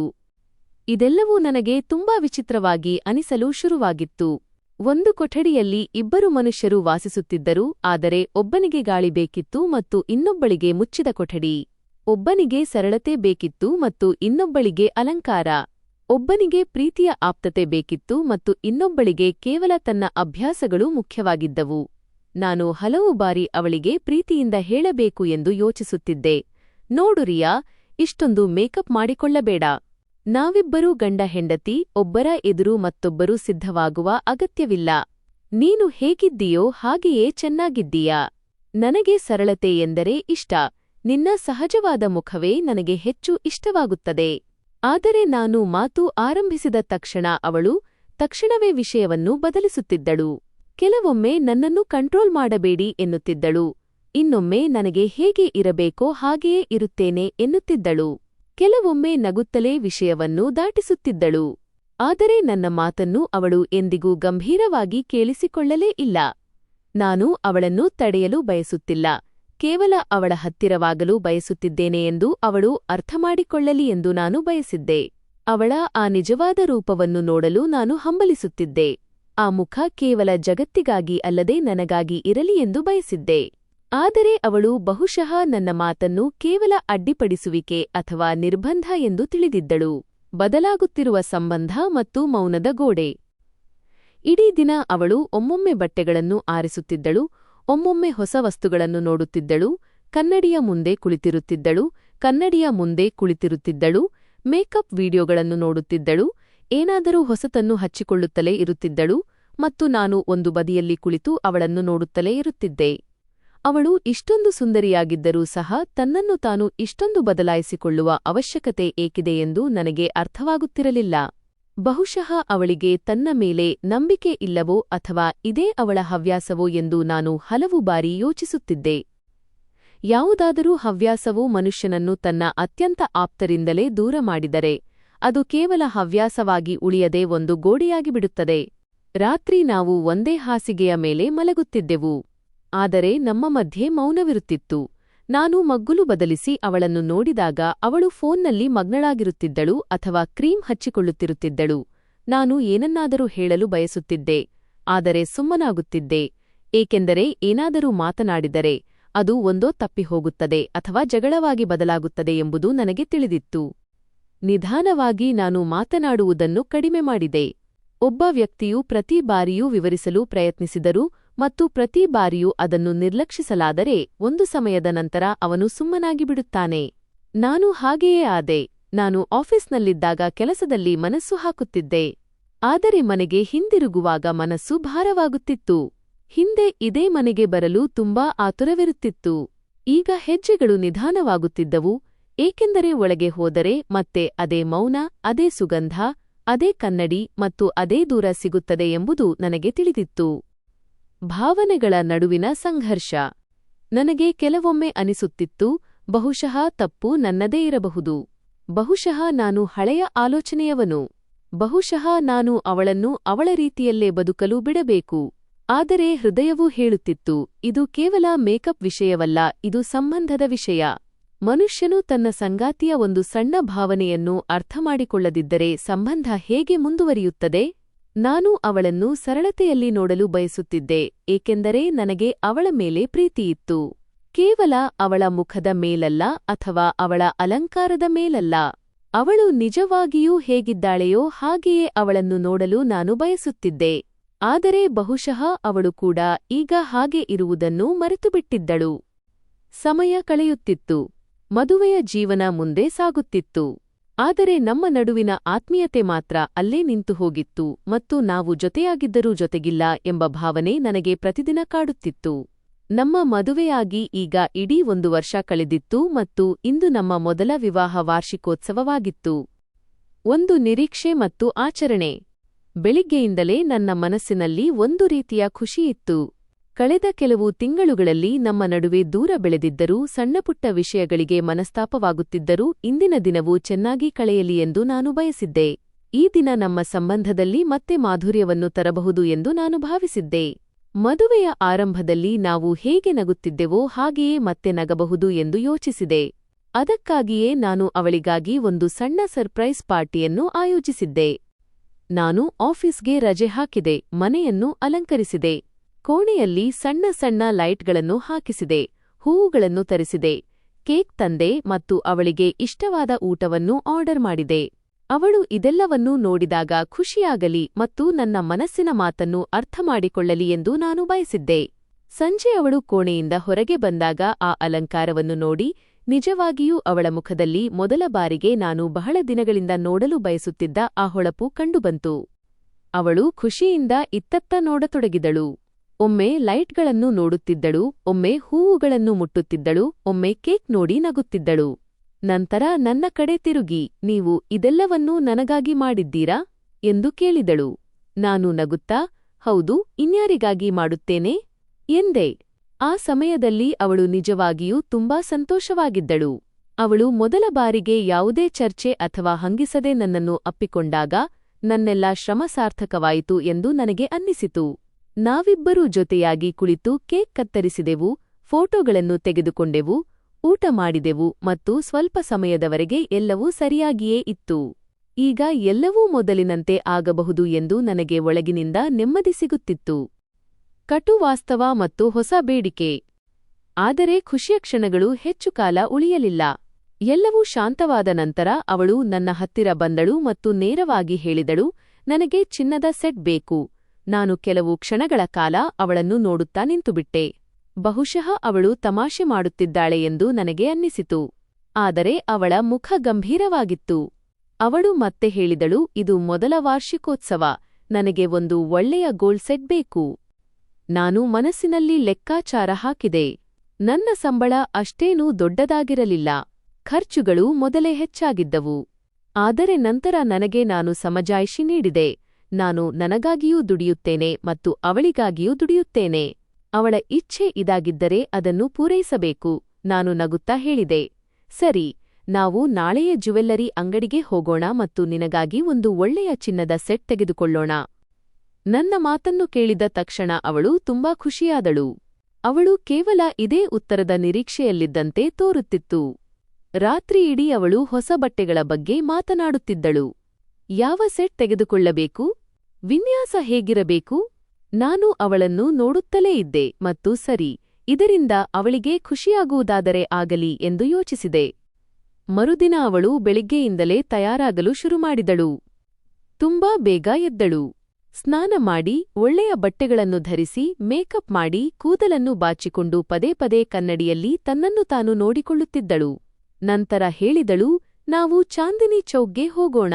ಅಲ್ಲಿ ಬಹಳ ಒಳ್ಳೆಯ ಜ್ಯುವೆಲ್ಲರಿ ಅಂಗಡಿಗಳಿವೆ ಮತ್ತು ಹಿಂತಿರುಗುವಾಗ ಏನನ್ನಾದರೂ ತಿಂದು ಕುಡಿದು ಬರಬಹುದು ಎಂದು ಅವಳು ಹೇಳಿದಳು. ನಾನು ಅವಳ ಮಾತನ್ನು ಒಪ್ಪಿಕೊಂಡೆ ಮತ್ತು ನಾವಿಬ್ಬರೂ ಹೊರಟೆವು. ದಾರಿಯುದ್ದಕ್ಕೂ ಅವಳು ತುಂಬಾ ಸಂತೋಷವಾಗಿದ್ದಳು. ಕೆಲವೊಮ್ಮೆ ಮೊಬೈಲ್ ನೋಡುತ್ತಿದ್ದಳು, ಕೆಲವೊಮ್ಮೆ ಅಂಗಡಿಗಳ ಬಗ್ಗೆ ಮಾತನಾಡುತ್ತಿದ್ದಳು. ಅವಳನ್ನು ಸಂತೋಷವಾಗಿ ನೋಡಿ ನಾನು ಕೂಡ ಶಾಂತವಾಗಿದ್ದೆ. ಚಾಂದಿನಿ ಚೌಕ್ ತಲುಪಿ ನಾವು ಒಂದು ದೊಡ್ಡ ಜ್ಯುವೆಲ್ಲರಿ ಶೋರೂಂಗೆ ಹೋದೆವು. ಅಂಗಡಿ ತುಂಬಾ ಹೊಳೆಯುತ್ತಿತ್ತು. ಸುತ್ತಲೂ ಬೆಳಕಿನ ಹಬ್ಬವಿತ್ತು. ಕೌಂಟರ್ಗಳಲ್ಲಿ ಚಿನ್ನದ ಸೆಟ್ಗಳನ್ನು ಜೋಡಿಸಿಟ್ಟಿದ್ದರು. ಅಲ್ಲಿ ಅನೇಕ ಹುಡುಗಿಯರು ಕೆಲಸ ಮಾಡುತ್ತಿದ್ದರು ಮತ್ತು ಗ್ರಾಹಕರು ಕೂಡ ಸಾಕಷ್ಟು ಸಂಖ್ಯೆಯಲ್ಲಿದ್ದರು. ರಿಯಾ ಒಂದು ಕೌಂಟರ್ನಲ್ಲಿ ಕುಳಿತು ಸೆಟ್ಗಳನ್ನು ನೋಡಲು ಶುರುಮಾಡಿದಳು. ಅವಳು ಒಂದರ ನಂತರ ಒಂದು ವಿನ್ಯಾಸಗಳನ್ನು ತೆಗೆಸುತ್ತಿದ್ದಳು. ಕೆಲವೊಮ್ಮೆ ಧರಿಸಿ ನೋಡುತ್ತಿದ್ದಳು, ಇನ್ನು ಕೆಲವೊಮ್ಮೆ ಕನ್ನಡಿಯಲ್ಲಿ ತನ್ನನ್ನು ತಾನು ನೋಡಿಕೊಳ್ಳುತ್ತಿದ್ದಳು. ನಾನು ಪಕ್ಕದಲ್ಲೇ ನಿಂತು ಅವಳನ್ನು ಗಮನಿಸುತ್ತಿದ್ದೆ. ಅಷ್ಟರಲ್ಲಿ ಇದ್ದಕ್ಕಿದ್ದಂತೆ ಅವಳ ಮುಖದ ಭಾವನೆ ಬದಲಾಯಿತು. ನಾನು ನೋಡಿದೆ, ಎದುರು ಭಾಗದಲ್ಲಿ ಇನ್ನೊಬ್ಬ ಹುಡುಗಿ ನಿಂತಿದ್ದಳು. ರಿಯಾಳ ಕಣ್ಣು ಅವಳ ಮೇಲೆ ಬಿದ್ದ ತಕ್ಷಣ ಅವಳು ಒಂದು ಕ್ಷಣ ಸ್ತಬ್ಧಳಾದಳು ಮತ್ತು ಎದುರಿಗಿದ್ದ ಹುಡುಗಿ ಕೂಡ ರಿಯಾಳನ್ನು ನೋಡಿದ ತಕ್ಷಣ ಕಠಿಣವಾದಳು. ಇಬ್ಬರೂ ಕೆಲವು ಕ್ಷಣಗಳ ಕಾಲ ಒಬ್ಬರನ್ನೊಬ್ಬರು ದಿಟ್ಟಿಸಿ ನೋಡಿದರು. ನಂತರ ಸುಮಾರು ಒಂದೇ ಸಮಯದಲ್ಲಿ ವೇಗವಾಗಿ ನಡೆದು ಶೋರೂಂನ ಒಂದು ಮೂಲೆಯಲ್ಲಿ ಹೋಗಿ ನಿಂತುಕೊಂಡರು. ಎದುರಿಗಿದ್ದ ಹುಡುಗಿ ಬಹಳ ಕೋಪದಿಂದ ಏನೋ ಹೇಳಿದಳು. ರಿಯಾ ಕೂಡ ಅದಕ್ಕೆ ಪ್ರತಿಯಾಗಿ ಉತ್ತರಿಸತೊಡಗಿದಳು. ಅವರಿಬ್ಬರ ಮುಖಗಳನ್ನು ನೋಡಿದರೆ ಇಬ್ಬರಿಗೂ ಒಬ್ಬರಿಗೊಬ್ಬರು ಚೆನ್ನಾಗಿ ಪರಿಚಯವಿದೆ ಎಂಬುದು ಸ್ಪಷ್ಟವಾಗಿ ತಿಳಿಯುತ್ತಿತ್ತು.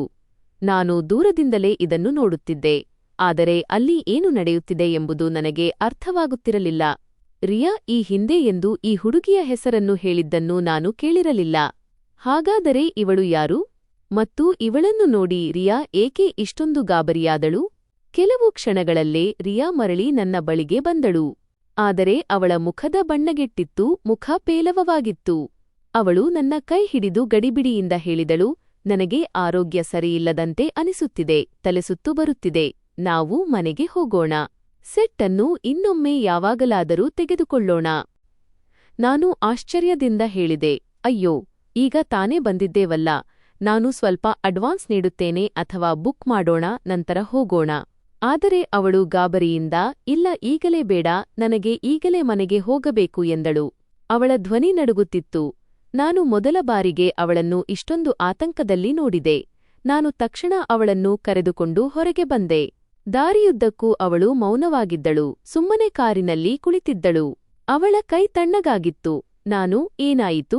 ಆ ಹುಡುಗಿ ಯಾರು ಎಂದು ಕೇಳಿದೆ, ಆದರೆ ಅವಳು ಯಾವುದೇ ಉತ್ತರ ನೀಡಲಿಲ್ಲ. ಮನೆ ತಲುಪುವಷ್ಟರಲ್ಲಿ ಅವಳ ಸ್ಥಿತಿ ಇನ್ನೂ ಹದಗೆಟ್ಟಿತ್ತು. ಅವಳು ತಲೆ ಹಿಡಿದುಕೊಂಡಳು, ನಂತರ ಇದ್ದಕ್ಕಿದ್ದಂತೆ ಕಣ್ಣು ಮುಚ್ಚಿದಳು ಮತ್ತು ಪ್ರಜ್ಞೆ ತಪ್ಪಿಬಿದ್ದಳು. ನಾನು ಗಾಬರಿಯಾಗಿ ತಕ್ಷಣ ವೈದ್ಯರನ್ನು ಕರೆಸಿದೆ. ಡಾಕ್ಟರ್ ಬಂದು ಅವಳನ್ನು ಪರೀಕ್ಷಿಸಿದರು, ನಾಡಿಮಿಡಿತ ನೋಡಿದರು ಮತ್ತು ಔಷಧಿ ನೀಡಿದರು. ನಂತರ ಹೇಳಿದರು, ಇವರು ಅತಿಯಾದ ಮಾನಸಿಕ ಒತ್ತಡ, ಟೆನ್ಷನ್ ತೆಗೆದುಕೊಂಡಿದ್ದಾರೆ. ಇದ್ದಕ್ಕಿದ್ದಂತೆ ಯಾವುದೋ ವಿಷಯಕ್ಕೆ ಹೆದರಿದ್ದಾರೆ.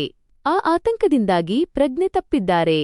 ಚಿಂತಿಸುವ ಅಗತ್ಯವಿಲ್ಲ, ಸ್ವಲ್ಪ ಸಮಯದಲ್ಲೇ ಪ್ರಜ್ಞೆ ಬರುತ್ತದೆ. ವೈದ್ಯರ ಮಾತನ್ನು ಕೇಳಿ ನಾನು ಮೌನವಾದೆ. ಟೆನ್ಷನ್ ಯಾವುದರ ಬಗ್ಗೆ ಎಂದು ನಾನು ಮನಸ್ಸಿನಲ್ಲಿ ಯೋಚಿಸಿದೆ. ಇವಳು ಯಾವಾಗಲೂ ಎಲ್ಲರಿಗೂ ಟೆನ್ಷನ್ ನೀಡುತ್ತಾಳೆ. ಅಂದಮೇಲೆ ಇಂದು ಅಂತಹ ಯಾವ ವಿಷಯ ಇವಳನ್ನು ಈ ರೀತಿ ಅಲುಗಾಡಿಸಿತು? ಡಾಕ್ಟರ್ ಔಷಧಿ ಬರೆದುಕೊಟ್ಟು ಹೋದರು ಮತ್ತು ನಾನು ಕೋಣೆಯಲ್ಲಿ ಅವಳ ಪಕ್ಕದಲ್ಲೇ ಕುಳಿತೆ. ಅವಳು ಹಾಸಿಗೆಯ ಮೇಲೆ ಮಲಗಿದ್ದಳು, ಮುಖ ಕಳೆಗುಂದಿತ್ತು. ಮೇಕಪ್ ಕೆಳಗೂ ಅವಳ ದೌರ್ಬಲ್ಯ ಎದ್ದು ಕಾಣುತ್ತಿತ್ತು. ಹೊರಗಿನಿಂದ ಎಷ್ಟು ಬಲಶಾಲಿಯಾಗಿ ಕಾಣುತ್ತಾಳೋ ಒಳಗಿನಿಂದ ಅಷ್ಟೇ ದುರ್ಬಲಳು ಎಂದು ನನಗೆ ಮೊದಲ ಬಾರಿಗೆ ಅನ್ನಿಸಿತು. ನಾನು ಅವಳ ಮುಖವನ್ನೇ ನೋಡುತ್ತಾ ಕುಳಿತೆ ಮತ್ತು ನನ್ನ ಮನಸ್ಸಿನಲ್ಲಿ ಒಂದೇ ಪ್ರಶ್ನೆ ಕಾಡುತ್ತಿತ್ತು, ಆ ಹುಡುಗಿ ಯಾರು? ಮತ್ತು ಅವಳನ್ನು ನೋಡಿ ರಿಯಾ ಏಕೆ ಈ ರೀತಿ ಕುಸಿದು ಹೋದಳು? ಕೋಣೆಯಲ್ಲಿ ಮೌನವಿತ್ತು ಮತ್ತು ನನ್ನೊಳಗೆ ಅನುಮಾನದ ಮೊದಲ ಗೆರೆ ಮೂಡಿತ್ತು. ಅವಳು ನನ್ನ ಮುಂದೆ ಪ್ರಜ್ಞೆ ತಪ್ಪಿ ಬಿದ್ದಿದ್ದಳು ಮತ್ತು ನಾನು ಅವಳ ಕಡೆ ನೋಡುತ್ತಿದ್ದೆ. ಆದರೆ ನನ್ನ ಕಣ್ಣುಗಳು ಕೇವಲ ಅವಳನ್ನು ನೋಡುತ್ತಿರಲಿಲ್ಲ. ನನ್ನ ಮೆದುಳು ದೂರದ ಯಾವುದೋ ವಿಷಯದ ಹಿಂದೆ ಓಡುತ್ತಿತ್ತು. ರಿಯಾ ಇಷ್ಟೊಂದು ಹೆದರಲು ಕಾರಣವೇನು? ಮತ್ತು ಆ ಹುಡುಗಿ ಕೂಡ ರಿಯಾಳನ್ನು ನೋಡಿ ಯಾವುದೋ ರಹಸ್ಯವನ್ನು ಕಂಡವಳಂತೆ ಏಕೆ ದಂಗಾದಳು? ನನಗಿಂತ ಏನೂ ಮುಚ್ಚಿಡಲಾಗಿದೆ ಎಂಬುದು ನನಗೆ ಅರ್ಥವಾಗುತ್ತಿರಲಿಲ್ಲ. ಅವರಿಬ್ಬರಿಗೂ ಮೊದಲೇ ಪರಿಚಯವಿತ್ತೇ? ಇದ್ದರೆ ನನ್ನಿಂದ ಏಕೆ ಮುಚ್ಚಿಡಲಾಗಿದೆ? ಮತ್ತು ಯಾವುದಾದರೂ ಹಳೆಯ ವಿಷಯವಿದ್ದರೆ ಅದು ಎಷ್ಟೊಂದು ದೊಡ್ಡದಿರಬಹುದು ಎಂದರೆ ರಿಯಾಳ ಮುಖದ ಬಣ್ಣಗೆಟ್ಟು ಅವಳು ಪ್ರಜ್ಞೆ ತಪ್ಪುವಷ್ಟು? ಅಂಗಡಿಯಲ್ಲಿ ಅವರಿಬ್ಬರ ಕಣ್ಣುಗಳು ಸಂಧಿಸಿದ ಆ ಕ್ಷಣವನ್ನು ನಾನು ಮತ್ತೆ ಮತ್ತೆ ನೆನಪಿಸಿಕೊಳ್ಳುತ್ತಿದ್ದೆ. ಇಬ್ಬರ ಮುಖದಲ್ಲೂ ಒಂದು ವಿಚಿತ್ರ ಭಯವಿತ್ತು. ಯಾವುದೋ ಸತ್ಯವು ಇದ್ದಕ್ಕಿದ್ದಂತೆ ಕಣ್ಣ ಮುಂದೆ ಬಂದಂತಾಗಿತ್ತು. ನಾನು ಮತ್ತೊಮ್ಮೆ ರಿಯಾಳ ಕಡೆ ನೋಡಿದೆ. ಅವಳು ಹಾಸಿಗೆಯ ಮೇಲೆ ಸುಮ್ಮನೆ ಮಲಗಿದ್ದಳು. ಅವಳ ಮುಖ ಬಾಡಿತ್ತು, ಉಸಿರಾಟವಿತ್ತು, ಆದರೆ ಪ್ರಜ್ಞೆ ಇರಲಿಲ್ಲ. ಕೋಣೆಯಲ್ಲಿ ಒಂದು ವಿಚಿತ್ರವಾದ ನಿಶ್ಶಬ್ದ ಆವರಿಸಿತ್ತು. ನಾನು ಸ್ವಲ್ಪ ಸಮಯ ಅಲ್ಲೇ ಕುಳಿತೆ. ನಂತರ ಇದ್ದಕ್ಕಿದ್ದಂತೆ ನನಗನ್ನಿಸಿತು, ನಾನು ಆ ಅಂಗಡಿಗೆ ಹೋಗಿ ಆ ಹುಡುಗಿಯನ್ನು ಇನ್ನೊಮ್ಮೆ ಕಂಡು ಮಾತನಾಡಿಸಿದರೆ ಬಹುಶಃ ನನ್ನ ಮನಸ್ಸಿನ ಅನುಮಾನ ದೂರವಾಗಬಹುದು. ಬಹುಶಃ ಅವಳು ನನಗೆ ಎಲ್ಲಾ ಸತ್ಯವನ್ನೂ ತಿಳಿಸಬಹುದು. ರಿಯಾಳ ಬಗ್ಗೆ ನಾನು ತಿಳಿದುಕೊಳ್ಳಬೇಕಾದ ಯಾವುದೋ ವಿಷಯ ಅವಳಿಂದ ತಿಳಿಯಬಹುದು. ನಾನು ತಕ್ಷಣ ಆ ಜಾಗದಿಂದ ಎದ್ದು ವೇಗವಾಗಿ ಹೊರಬಂದೆ. ನನ್ನ ಮನಸ್ಸು ಚಡಪಡಿಸುತ್ತಿತ್ತು, ಹೆಜ್ಜೆಗಳು ತಾನಾಗಿಯೇ ವೇಗವಾಗುತ್ತಿದ್ದವು. ನಾನು ಸಮಯ ವ್ಯರ್ಥ ಮಾಡದೆ ನೇರವಾಗಿ ಅದೇ ಜ್ಯುವೆಲ್ಲರಿ ಶಾಪ್ ಕಡೆಗೆ ಹೊರಟೆ. ದಾರಿಯುದ್ದಕ್ಕೂ ನನ್ನ ಮೆದುಳಿನಲ್ಲಿ ಪ್ರಶ್ನೆಗಳ ಮೇಲೆ ಪ್ರಶ್ನೆಗಳು ಹುಟ್ಟಿಕೊಳ್ಳುತ್ತಿದ್ದವು. ರಿಯಾಳಿಗೆ ಪ್ರಜ್ಞೆ ಬಂದ ಮೇಲೆ ನಾನು ಅವಳಿಗೆ ಏನು ಹೇಳಲಿ ಎಂದು ಯೋಚಿಸುತ್ತಿದ್ದೆ. ನಾನು ಮತ್ತೆ ಆ ಅಂಗಡಿಗೆ ಹೋಗಿದ್ದೆ ಎಂಬ ವಿಷಯ ಅವಳಿಗೆ ತಿಳಿದರೆ ಅವಳು ಏನೆಂದುಕೊಳ್ಳಬಹುದು? ಆದರೆ ಆ ಕ್ಷಣದಲ್ಲಿ ನನಗೆ ಸತ್ಯವನ್ನು ತಿಳಿಯುವುದು ಎಲ್ಲದಕ್ಕಿಂತ ಮುಖ್ಯವಾಗಿತ್ತು. ನಾನು ಅಂಗಡಿಗೆ ತಲುಪಿದಾಗ ಅಲ್ಲಿನ ದೃಶ್ಯವೇ ಬದಲಾಗಿತ್ತು. ಸಂಜೆ ಕಳೆದು ಕತ್ತಲಾಗುತ್ತಿತ್ತು. ಅಂಗಡಿ ಮುಚ್ಚುವ ಸಮಯವಾಗಿತ್ತು.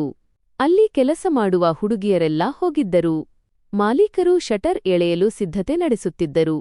ನಾನು ವೇಗವಾಗಿ ಅವರ ಬಳಿಗೆ ಹೋಗಿ, ಸಾರ್, ಇಲ್ಲಿ ಎಷ್ಟು ಜನ ಹುಡುಗಿಯರು ಕೆಲಸ ಮಾಡುತ್ತಾರೆ ಎಂದು ಕೇಳಿದೆ. ಅವರು ನನ್ನ ಕಡೆ ನೋಡಿ, ಸಾಹೇಬರೇ, ಇಲ್ಲಿ 3 ಹುಡುಗಿಯರು ಕೆಲಸ ಮಾಡುತ್ತಾರೆ ಮತ್ತು 3 ಈಗಷ್ಟೇ ಹೊರಟು ಹೋಗಿದ್ದಾರೆ ಎಂದರು. ನಾನು ಆಶ್ಚರ್ಯದಿಂದ 3ರೇ ಎಂದು ಕೇಳಿದೆ. ಅದಕ್ಕೆ ಅವರು ಹೌದು ಎಂದರು. ನಂತರ ನಾನು ಕೇಳಿದೆ, ಅವರಲ್ಲಿ ಸ್ವಲ್ಪ ಸಮಯದ ಹಿಂದೆ ನನ್ನ ಹೆಂಡತಿಯ ಜೊತೆ ಮಾತನಾಡುತ್ತಿದ್ದ ಹುಡುಗಿ ಯಾರು? ಮಾಲೀಕರು ಹುಬ್ಬುಗಂಟಿಕ್ಕಿ, ಯಾರು? ನನಗೆ ಅರ್ಥವಾಗಲಿಲ್ಲ. ನೀವು ಯಾರ ಬಗ್ಗೆ ಮಾತನಾಡುತ್ತಿದ್ದೀರಿ ಎಂದರು. ಒಂದು ಹುಡುಗಿ ನನ್ನ ಹೆಂಡತಿಯನ್ನು ಪಕ್ಕಕ್ಕೆ ಕರೆದುಕೊಂಡು ಹೋಗಿದ್ದಳು. ನಂತರ ಅವರಿಬ್ಬರೂ ಒಬ್ಬರನ್ನೊಬ್ಬರು ನೋಡಿದರು ಮತ್ತು ನನ್ನ ಹೆಂಡತಿಯ ಆರೋಗ್ಯ ಹದಗೆಟ್ಟಿತು ಎಂದು ನಾನು ಅವರಿಗೆ ವಿವರಿಸಲು ಪ್ರಯತ್ನಿಸಿದೆ. ಅವರು, ಸಾಹೇಬರೇ, ಇಲ್ಲಿ ಬಹಳಷ್ಟು ಹುಡುಗಿಯರು ಕೆಲಸ ಮಾಡುತ್ತಾರೆ, ನಾನು ಹೇಗೆ ಗುರುತಿಸಲಿ ಎಂದರು. ಆ ಸಮಯದಲ್ಲಿ ನನಗೆ ಬೇರೇನೂ ಅರ್ಥವಾಗಲಿಲ್ಲ. ಸರಿ, ನಾನು ನಾಳೆ ಮತ್ತೆ ಬರುತ್ತೇನೆ. ನನ್ನ ಹೆಂಡತಿಗೆ ಬಹುಶಃ ಅದೇ ಸೆಟ್ ಇಷ್ಟವಾಗಿರಬಹುದು, ಅದರ ಬಗ್ಗೆ ಮಾತನಾಡಲು ಬರುತ್ತೇನೆ ಎಂದು ಹೇಳಿದೆ. ಅವರು ತಲೆ ಅಲ್ಲಾಡಿಸಿದರು ಮತ್ತು ಅಂಗಡಿ ಮುಚ್ಚಿದರು. ನಾನು ಭಾರವಾದ ಮನಸ್ಸಿನಿಂದ ವಾಪಸ್ ಬಂದೆ. ನನಗೆ ಯಾವುದೇ ಉತ್ತರ ಸಿಕ್ಕಿರಲಿಲ್ಲ, ಬದಲಾಗಿ ಪ್ರಶ್ನೆಗಳು ಇನ್ನೂ ಹೆಚ್ಚಾಗಿದ್ದವು. ಆ ಹುಡುಗಿ ಅಷ್ಟೊಂದು ಮುಖ್ಯವಲ್ಲದಿದ್ದರೆ ಅವಳನ್ನು ನೋಡಿ ರಿಯಾ ಏಕೆ ಅಷ್ಟೊಂದು ನಡುಗಿದಳು?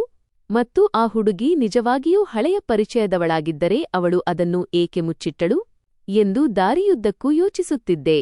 ಮನೆಗೆ ಬಂದ ತಕ್ಷಣ ನೇರವಾಗಿ ಕೋಣೆಗೆ ಹೋದೆ. ರಿಯಾ ಇನ್ನೂ ಕೂಡ ಹಾಗೆಯೇ ಮಲಗಿದ್ದಳು. ಅವಳ ಸ್ಥಿತಿ ನೋಡಿ ನನಗೆ ಸ್ವಲ್ಪ ಚಿಂತೆಯಾಯಿತು. ಆತಂಕದಿಂದಾಗಿ ಜ್ವರವೇನಾದರೂ ಬಂದಿರಬಹುದು ಎಂದು ಯೋಚಿಸಿದೆ. ಅವಳ ಮುಖದ ಮೇಲೆ ತಣ್ಣೀರಿನ ಪಟ್ಟಿಗಳನ್ನು ಇಟ್ಟರೆ ಬಹುಶಃ ಆರಾಮ ಸಿಗಬಹುದು ಎಂದುಕೊಂಡೆ. ನಾನು ಫ್ರಿಜ್ನಿಂದ ತಣ್ಣೀರು ತಂದೆ, ಒಂದು ಬಟ್ಟಲು ಮತ್ತು ಬಟ್ಟೆಯನ್ನು ತೆಗೆದುಕೊಂಡು ಅವಳ ಪಕ್ಕದಲ್ಲಿ ಕುಳಿತೆ. ಕೋಣೆಯಲ್ಲಿ ಸ್ಮಶಾನ ಮೌನವಿತ್ತು, ಕೇವಲ ಗಡಿಯಾರದ ಟಿಕ್ ಟಿಕ್ ಸದ್ದು ಕೇಳಿಸುತ್ತಿತ್ತು. ನಾನು ನಿಧಾನವಾಗಿ ಬಟ್ಟೆಯನ್ನು ನೀರಿನಲ್ಲಿ ಅದ್ದಿ ಅವಳ ಹಣೆ ಮೇಲೆ ಇಡಲು ಶುರುಮಾಡಿದೆ. ಅವಳ ಮುಖ ಯಾವಾಗಲೂ ಅಂತೆ ಸಿದ್ಧವಾಗಿತ್ತು, ಮೇಕಪ್ನಿಂದ ಕೂಡಿತತ್ತು.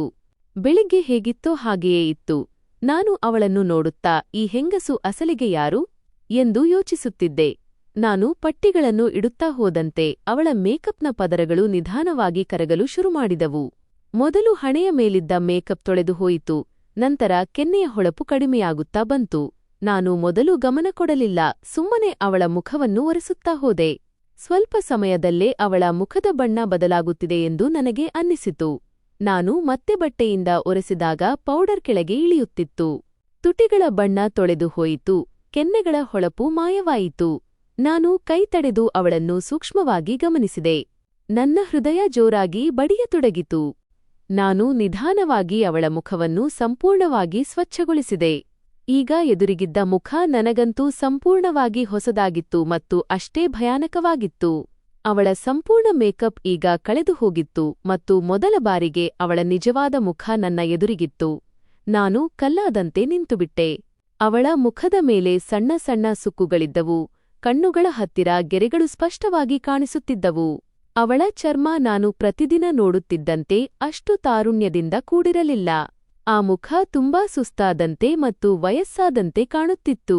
ಅವಳು 25ರಿಂದ 26 ವರ್ಷದ ನಾಜೂಕಾದ ಹುಡುಗಿಯಂತೆ ಕಾಣುತ್ತಿರಲಿಲ್ಲ, ಬದಲಾಗಿ ನನಗಿಂತಲೂ ಸಾಕಷ್ಟು ದೊಡ್ಡ ವಯಸ್ಸಿನ ಮಹಿಳೆಯಂತೆ ಕಾಣುತ್ತಿದ್ದಳು. ನನ್ನ ಕೈಗಳು ನಡುಗಿದವು. ನಾನು ಹಿಂದೆ ಸರಿದೆ. ನನ್ನ ಉಸಿರೇ ನಿಂತು ಹೋದಂತಾಯಿತು. ಕಳೆದ 1 ವರ್ಷದಲ್ಲಿ ನಾನು ಅವಳನ್ನು ಎಂದಿಗೂ ಮೇಕಪ್ ಇಲ್ಲದೆ ನೋಡಿಯೇ ಇರಲಿಲ್ಲ. ಬೆಳಿಗ್ಗೆ ಎದ್ದ ತಕ್ಷಣ ಸಿದ್ಧಳಾಗುತ್ತಿದ್ದಳು. ರಾತ್ರಿ ಮಲಗುವಾಗಲೂ ಮುಖ ಅಲಂಕೃತವಾಗಿರುತ್ತಿತ್ತು. ಕ್ರೀಮ್, ಪೌಡರ್, ಲಿಪ್ಸ್ಟಿಕ್ ಇಲ್ಲದೆ ಅವಳನ್ನು ಎಂದೂ ನೋಡಿರಲಿಲ್ಲ.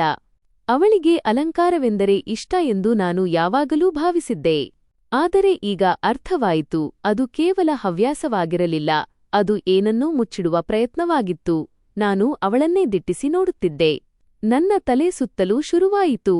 ನಾನು ಇಷ್ಟು ದಿನಗಳ ಕಾಲ ವಂಚನೆಯಲ್ಲಿ ಬದುಕುತ್ತಿದ್ದೇನೆಯೇ? ಅವಳು ಹೇಳಿದ ವಯಸ್ಸು ಸುಳ್ಳೇ? ಅವಳ ಹೆಸರು ಕೂಡ ನಿಜವೇ? ಅಂಗಡಿಯಲ್ಲಿದ್ದ ಆ ಹುಡುಗಿಗೆ ಇವಳು ಮೊದಲೇ ಗೊತ್ತಿತ್ತೇ? ಮತ್ತು ಇದೇ ಆ ರಹಸ್ಯವೇ? ನನ್ನ ಹೃದಯ ಚೂರಾದಂತೆ ಭಾಸವಾಯಿತು. ನನಗೆ ಕೋಪ ಬಂತು, ದುಃಖವಾಯಿತು ಮತ್ತು ಇಷ್ಟು ದೊಡ್ಡ ಸತ್ಯವನ್ನು ಅರ್ಥಮಾಡಿಕೊಳ್ಳಲು ಸಾಧ್ಯವಾಗದ ನನ್ನ ಬಗ್ಗೆ ನನಗೆ ನಾಚಿಕೆಯಾಯಿತು. ನಾನು ಕುರ್ಚಿಯ ಮೇಲೆ ಕುಳಿತು 2 ಕೈಗಳಿಂದ ತಲೆ ಹಿಡಿದುಕೊಂಡೆ. ಈ ಮೊದಲು ನನಗೆ ಇಷ್ಟವಾಗುತ್ತಿದ್ದ ಅದೇ ಸುಗಂಧ ಈಗ ಕೋಣೆಯಲ್ಲಿ ಹರಡಿತ್ತು, ಆದರೆ ಈಗ ಅದು ನನಗೆ ಉಸಿರುಗಟ್ಟಿಸುತ್ತಿತ್ತು. ನಾನು ಮತ್ತೆ ಮತ್ತೆ ಅವಳನ್ನು ನೋಡುತ್ತಿದ್ದೆ, ಆದರೆ ನಂಬಲು ಸಾಧ್ಯವಾಗುತ್ತಿರಲಿಲ್ಲ. ನಾನು ಮದುವೆಯಾದ 1 ವರ್ಷದಿಂದ ಜೊತೆಯಾಗಿ ಬಾಳಿದ ಆ ಮಹಿಳೆ ಯಾರು?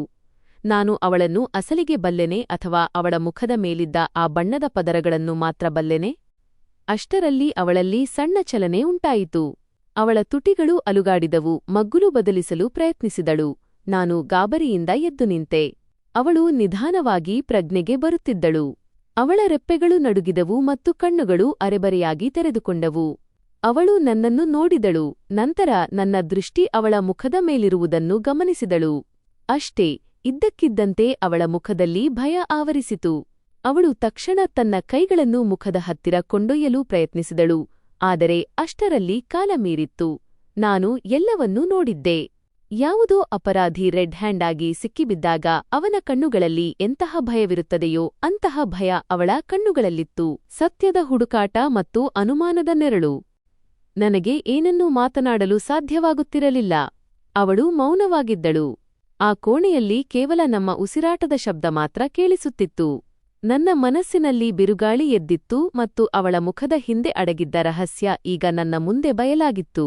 ಈಗ ಅವಳನ್ನು ಏನನ್ನು ಕೇಳಬೇಕು ಮತ್ತು ಎಲ್ಲಿಂದ ಪ್ರಾರಂಭಿಸಬೇಕು ಎಂಬುದು ನನಗೆ ಅರ್ಥವಾಗುತ್ತಿರಲಿಲ್ಲ, ಏಕೆಂದರೆ ಈಗ ಅಲ್ಲಿ ಕೇವಲ ಅನುಮಾನ ಉಳಿದಿರಲಿಲ್ಲ, ಬದಲಾಗಿ ಸತ್ಯವು ಕಣ್ಣ ಮುಂದಿತ್ತು. ಆ ಸತ್ಯವು ನನ್ನ ಇಡೀ ವೈವಾಹಿಕ ಜೀವನವನ್ನೇ ಅಲುಗಾಡಿಸುವಂತಿತ್ತು. ನಾನು ರಾತ್ರಿಯಿಡೀ ಹಾಸಿಗೆಯ ಮೇಲೆ ಕುಳಿತು ಇದೆಲ್ಲವನ್ನೂ ಯೋಚಿಸುತ್ತಿದ್ದೆ. ನನ್ನ ಕಣ್ಣುಗಳು ತೆರೆದಿದ್ದವು, ಆದರೆ ಮೆದುಳು ಮಾತ್ರ ಎಲ್ಲೋ ಓಡುತ್ತಿತ್ತು. ಕೋಣೆಯಲ್ಲಿ ಮಸುಕಾದ ಬೆಳಕಿತ್ತು ಮತ್ತು ಎದುರಿಗೆ ರಿಯಾ ಗಾಢ ನಿದ್ರೆಯಲ್ಲಿದ್ದಳು. ಆದರೆ ಈಗ ನನ್ನ ಮನಸ್ಸಿನಲ್ಲಿ ಅವಳ ಬಗ್ಗೆ ಮೊದಲಿನಂತೆ ನೆಮ್ಮದಿ ಇರಲಿಲ್ಲ. ಈಗ ಪ್ರತಿಯೊಂದು ವಿಷಯವೂ ಅನುಮಾನದಂತೆ ಕಾಣತೊಡಗಿತ್ತು. ನಾನು ಪದೇ ಪದೇ ಆ ಜ್ಯುವೆಲ್ಲರಿ ಶಾಪ್ನ ಹುಡುಗಿಯ ಬಗ್ಗೆ ಯೋಚಿಸುತ್ತಿದ್ದೆ.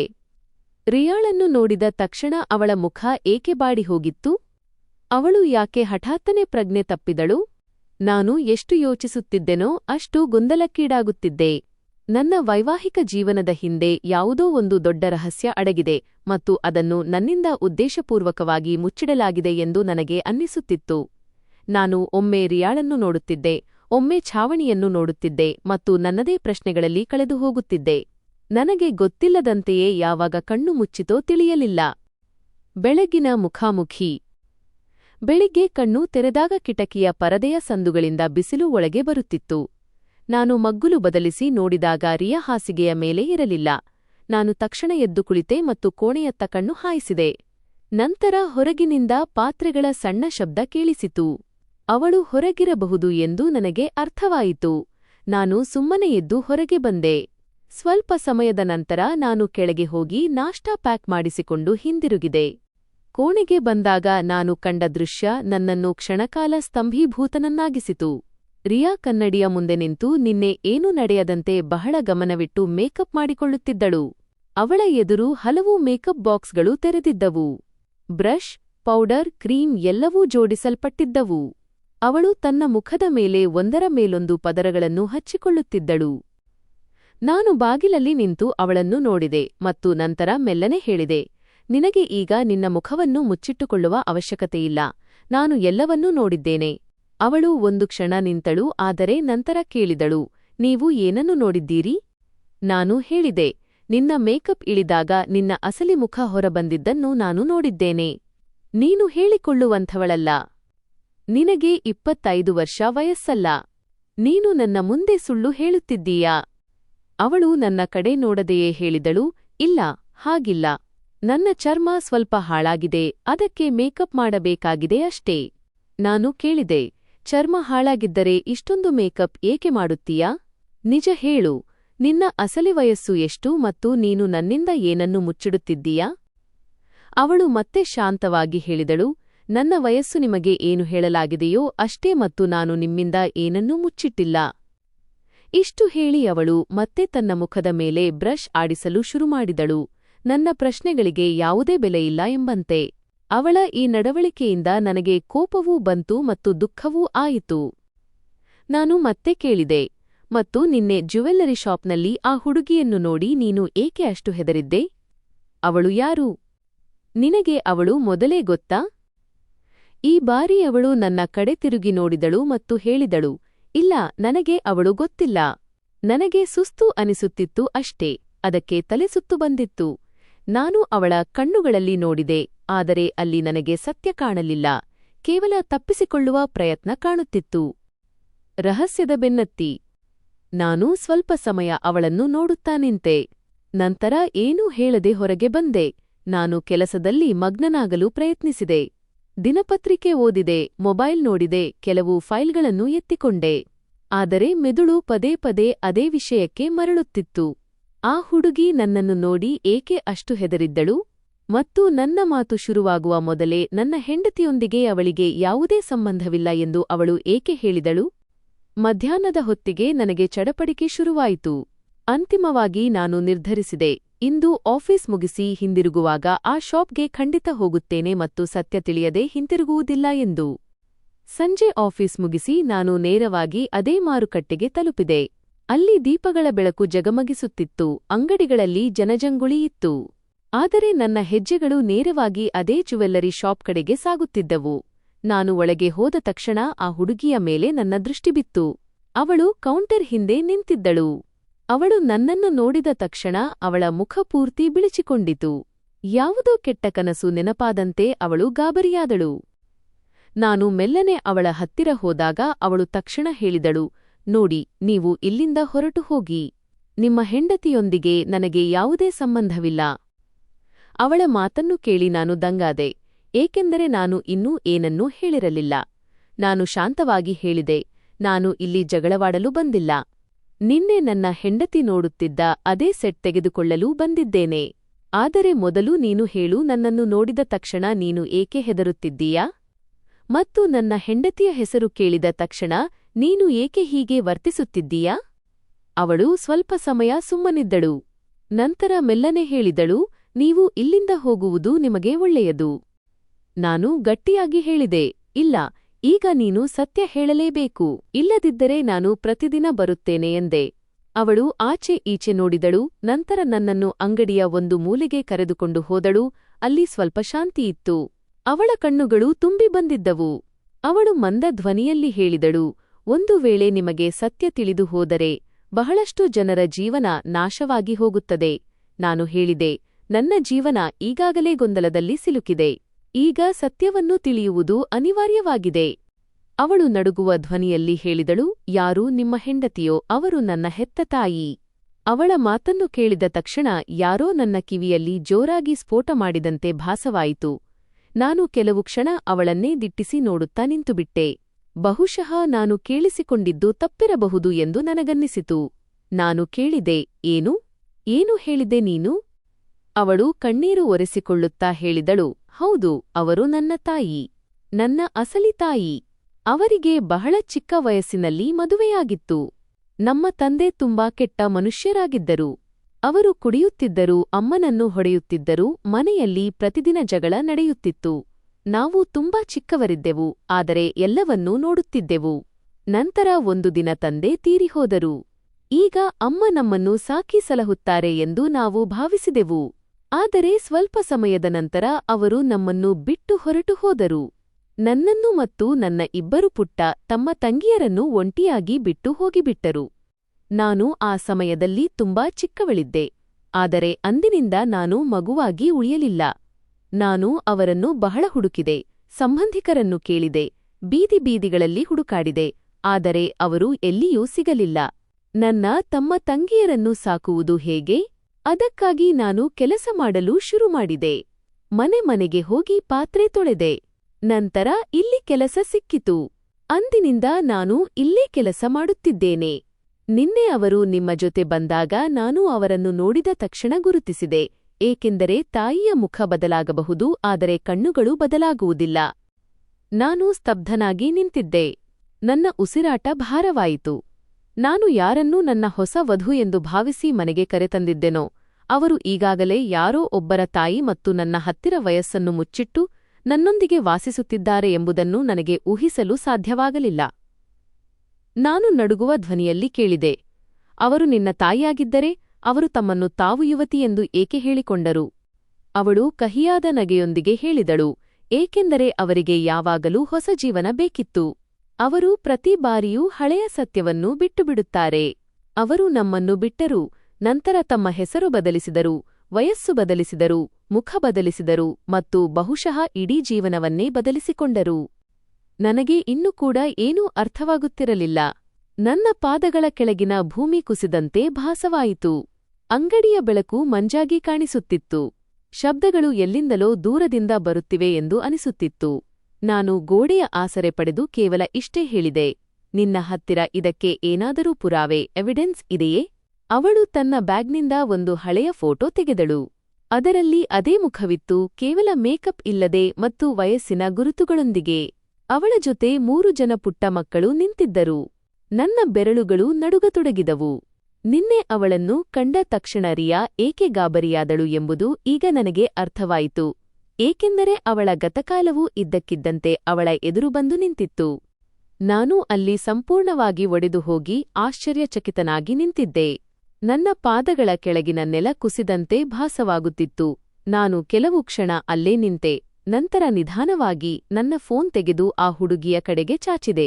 ನಾನು ಅವಳಿಗೆ ಹೇಳಿದೆ, ನೋಡು, ನೀನು ಇಂದು ಹೇಳಿರುವ ಈ ಸತ್ಯಕ್ಕೆ ಬಹಳ ಧೈರ್ಯ ಬೇಕು. ನೀನು ಅತಿ ದೊಡ್ಡ ಹೊರೆಯನ್ನು ಒಬ್ಬಳೇ ಹೊತ್ತಿದ್ದೀಯಾ. ನಿನಗೆ ಅಥವಾ ನಿನ್ನ ತಮ್ಮ ತಂಗಿಯರಿಗೆ ಎಂದಾದರೂ ಯಾವುದಾದರೂ ವಿಷಯಕ್ಕೆ ಸಹಾಯ ಬೇಕಾದರೆ, ಹಣದ ಅಗತ್ಯವಿರಲಿ, ವಿದ್ಯಾಭ್ಯಾಸಕ್ಕೆ ಇರಲಿ, ಚಿಕಿತ್ಸೆಗೆ ಇರಲಿ ಅಥವಾ ಯಾವುದಾದರೂ ಆಸರೆ ಬೇಕಿದ್ದರೆ ಯಾವುದೇ ಸಂಕೋಚವಿಲ್ಲದೆ ನನಗೆ ಕಾಲ್ ಮಾಡು. ಇದು ನನ್ನ ನಂಬರ್. ಅವಳು ನಡುಗುವ ಕೈಗಳಿಂದ ನನ್ನ ನಂಬರ್ ಸೇವ್ ಮಾಡಿಕೊಂಡಳು. ಅವಳ ಕಣ್ಣುಗಳಲ್ಲಿ ಆಶ್ಚರ್ಯವೂ ಇತ್ತು ಮತ್ತು ಆಯಾಸವೂ ಇತ್ತು. ನಾನು ಅವಳನ್ನು ಮತ್ತೆ ಕೇಳಿದೆ, ನಿನ್ನ ಹೆಸರೇನು? ಅವಳು ನಿಧಾನವಾಗಿ ಹೇಳಿದಳು, ನನ್ನ ಹೆಸರು ಅಂಜಲಿ. ನಾನು ಅವಳನ್ನು ಗಮನವಿಟ್ಟು ನೋಡಿದೆ. ಅವಳು ವಯಸ್ಸಿನಲ್ಲಿ ಇನ್ನೂ ತುಂಬಾ ಚಿಕ್ಕವಳು, ಆದರೆ ಮುಖದಲ್ಲಿ ಜವಾಬ್ದಾರಿಗಳ ರೇಖೆಗಳು ಸ್ಪಷ್ಟವಾಗಿ ಕಾಣಿಸುತ್ತಿದ್ದವು. ಅವಳು ತನ್ನ ವಯಸ್ಸಿಗಿಂತ ಎಷ್ಟೋ ಪಟ್ಟು ಹೆಚ್ಚು ಜೀವನವನ್ನು ನೋಡಿಬಿಟ್ಟಿದ್ದಾಳೆ ಎಂದು ನನಗನ್ನಿಸಿತು. ಅವಳ ಬಗ್ಗೆ ನನಗೆ ತುಂಬಾ ಮರುಕ ಮತ್ತು ಗೌರವ ಉಂಟಾಯಿತು, ಏಕೆಂದರೆ ಅಷ್ಟು ಚಿಕ್ಕ ವಯಸ್ಸಿನಲ್ಲಿ ಅವಳು ತನ್ನ ಒಡಹುಟ್ಟಿದವರಿಗಾಗಿ ದುಡಿಯುತ್ತಿದ್ದಳು ಮತ್ತು ಎಲ್ಲವನ್ನೂ ಸಹಿಸಿಕೊಳ್ಳುತ್ತಿದ್ದಳು. ನಾನು ಅಲ್ಲಿಂದ ಬೇರೇನೂ ಮಾತನಾಡದೆ ಹೊರಬಂದೆ. ದಾರಿಯುದ್ದಕ್ಕೂ ನನ್ನ ಮೆದುಳಿನಲ್ಲಿ ಒಂದೇ ವಿಷಯ ಓಡುತ್ತಿತ್ತು, ಒಬ್ಬ ತಾಯಿ ತನ್ನ ಮಕ್ಕಳನ್ನು ಹೇಗೆ ಬಿಟ್ಟು ಹೋಗಲು ಸಾಧ್ಯ? ಮನೆ ತಲುಪಿದ ತಕ್ಷಣ ಬಾಗಿಲು ತೆರೆದೆ. ರಿಯಾ ಒಳಗೆ ಕುಳಿತಿದ್ದಳು, ಯಾವಾಗಲೂ ಅಂತೆ ಸಿದ್ಧವಾಗಿ, ರೆಡಿಯಾಗಿ. ಆದರೆ ಇಂದು ಅವಳ ಮುಖದ ಮೇಕಪ್ ಕೂಡ ನನಗೆ ಒಂದು ನಾಟಕದಂತೆ ಕಾಣುತ್ತಿತ್ತು. ನಾನು ಅವಳನ್ನು ನನ್ನ ಮುಂದೆ ಕುಳಿತುಕೊಳ್ಳಲು ಹೇಳಿದೆ. ನನ್ನ ಧ್ವನಿ ಕೇಳಿ ಅವಳು ಸ್ವಲ್ಪ ಗಾಬರಿಯಾದಳು. ನಾನು ಅವಳ ಎದುರು ಕುರ್ಚಿಯ ಮೇಲೆ ಕುಳಿತೆ ಮತ್ತು ಸ್ವಲ್ಪ ಸಮಯ ಅವಳನ್ನು ದಿಟ್ಟಿಸಿ ನೋಡಿದೆ. ನಂತರ ನಾನು ಶಾಂತವಾದ ಆದರೆ ಗಂಭೀರವಾದ ಧ್ವನಿಯಲ್ಲಿ ಹೇಳಿದೆ, ಇಂದು ನಾನು ಆ ಜ್ಯುವೆಲ್ಲರಿ ಶಾಪ್ಗೆ ಹೋಗಿದ್ದೆ ಮತ್ತು ಅಲ್ಲಿ ನನಗೆ ಅಂಜಲಿ ಸಿಕ್ಕಳು. ಈ ಹೆಸರು ಕೇಳಿದ ತಕ್ಷಣ ಅವಳ ಮುಖ ಪೇಲವವಾಯಿತು. ಸತ್ಯ ಅವಳ ಒಳಗೆ ಈಗಾಗಲೇ ನಡುಗುತ್ತಿದೆ ಎಂಬುದು ನನಗೆ ಅರ್ಥವಾಯಿತು. ನಾನು ಹೇಳಿದೆ, ಈಗ ಸುಳ್ಳು ಹೇಳಲು ಪ್ರಯತ್ನಿಸಬೇಡ. ನನಗೆ ಎಲ್ಲವೂ ತಿಳಿದು ಹೋಗಿದೆ. ಆ ಹುಡುಗಿ ನಿನ್ನ ಮಗಳು ಮತ್ತು ನಿನಗೆ ಇನ್ನು 2 ಪುಟ್ಟ ಮಕ್ಕಳಿದ್ದಾರೆ.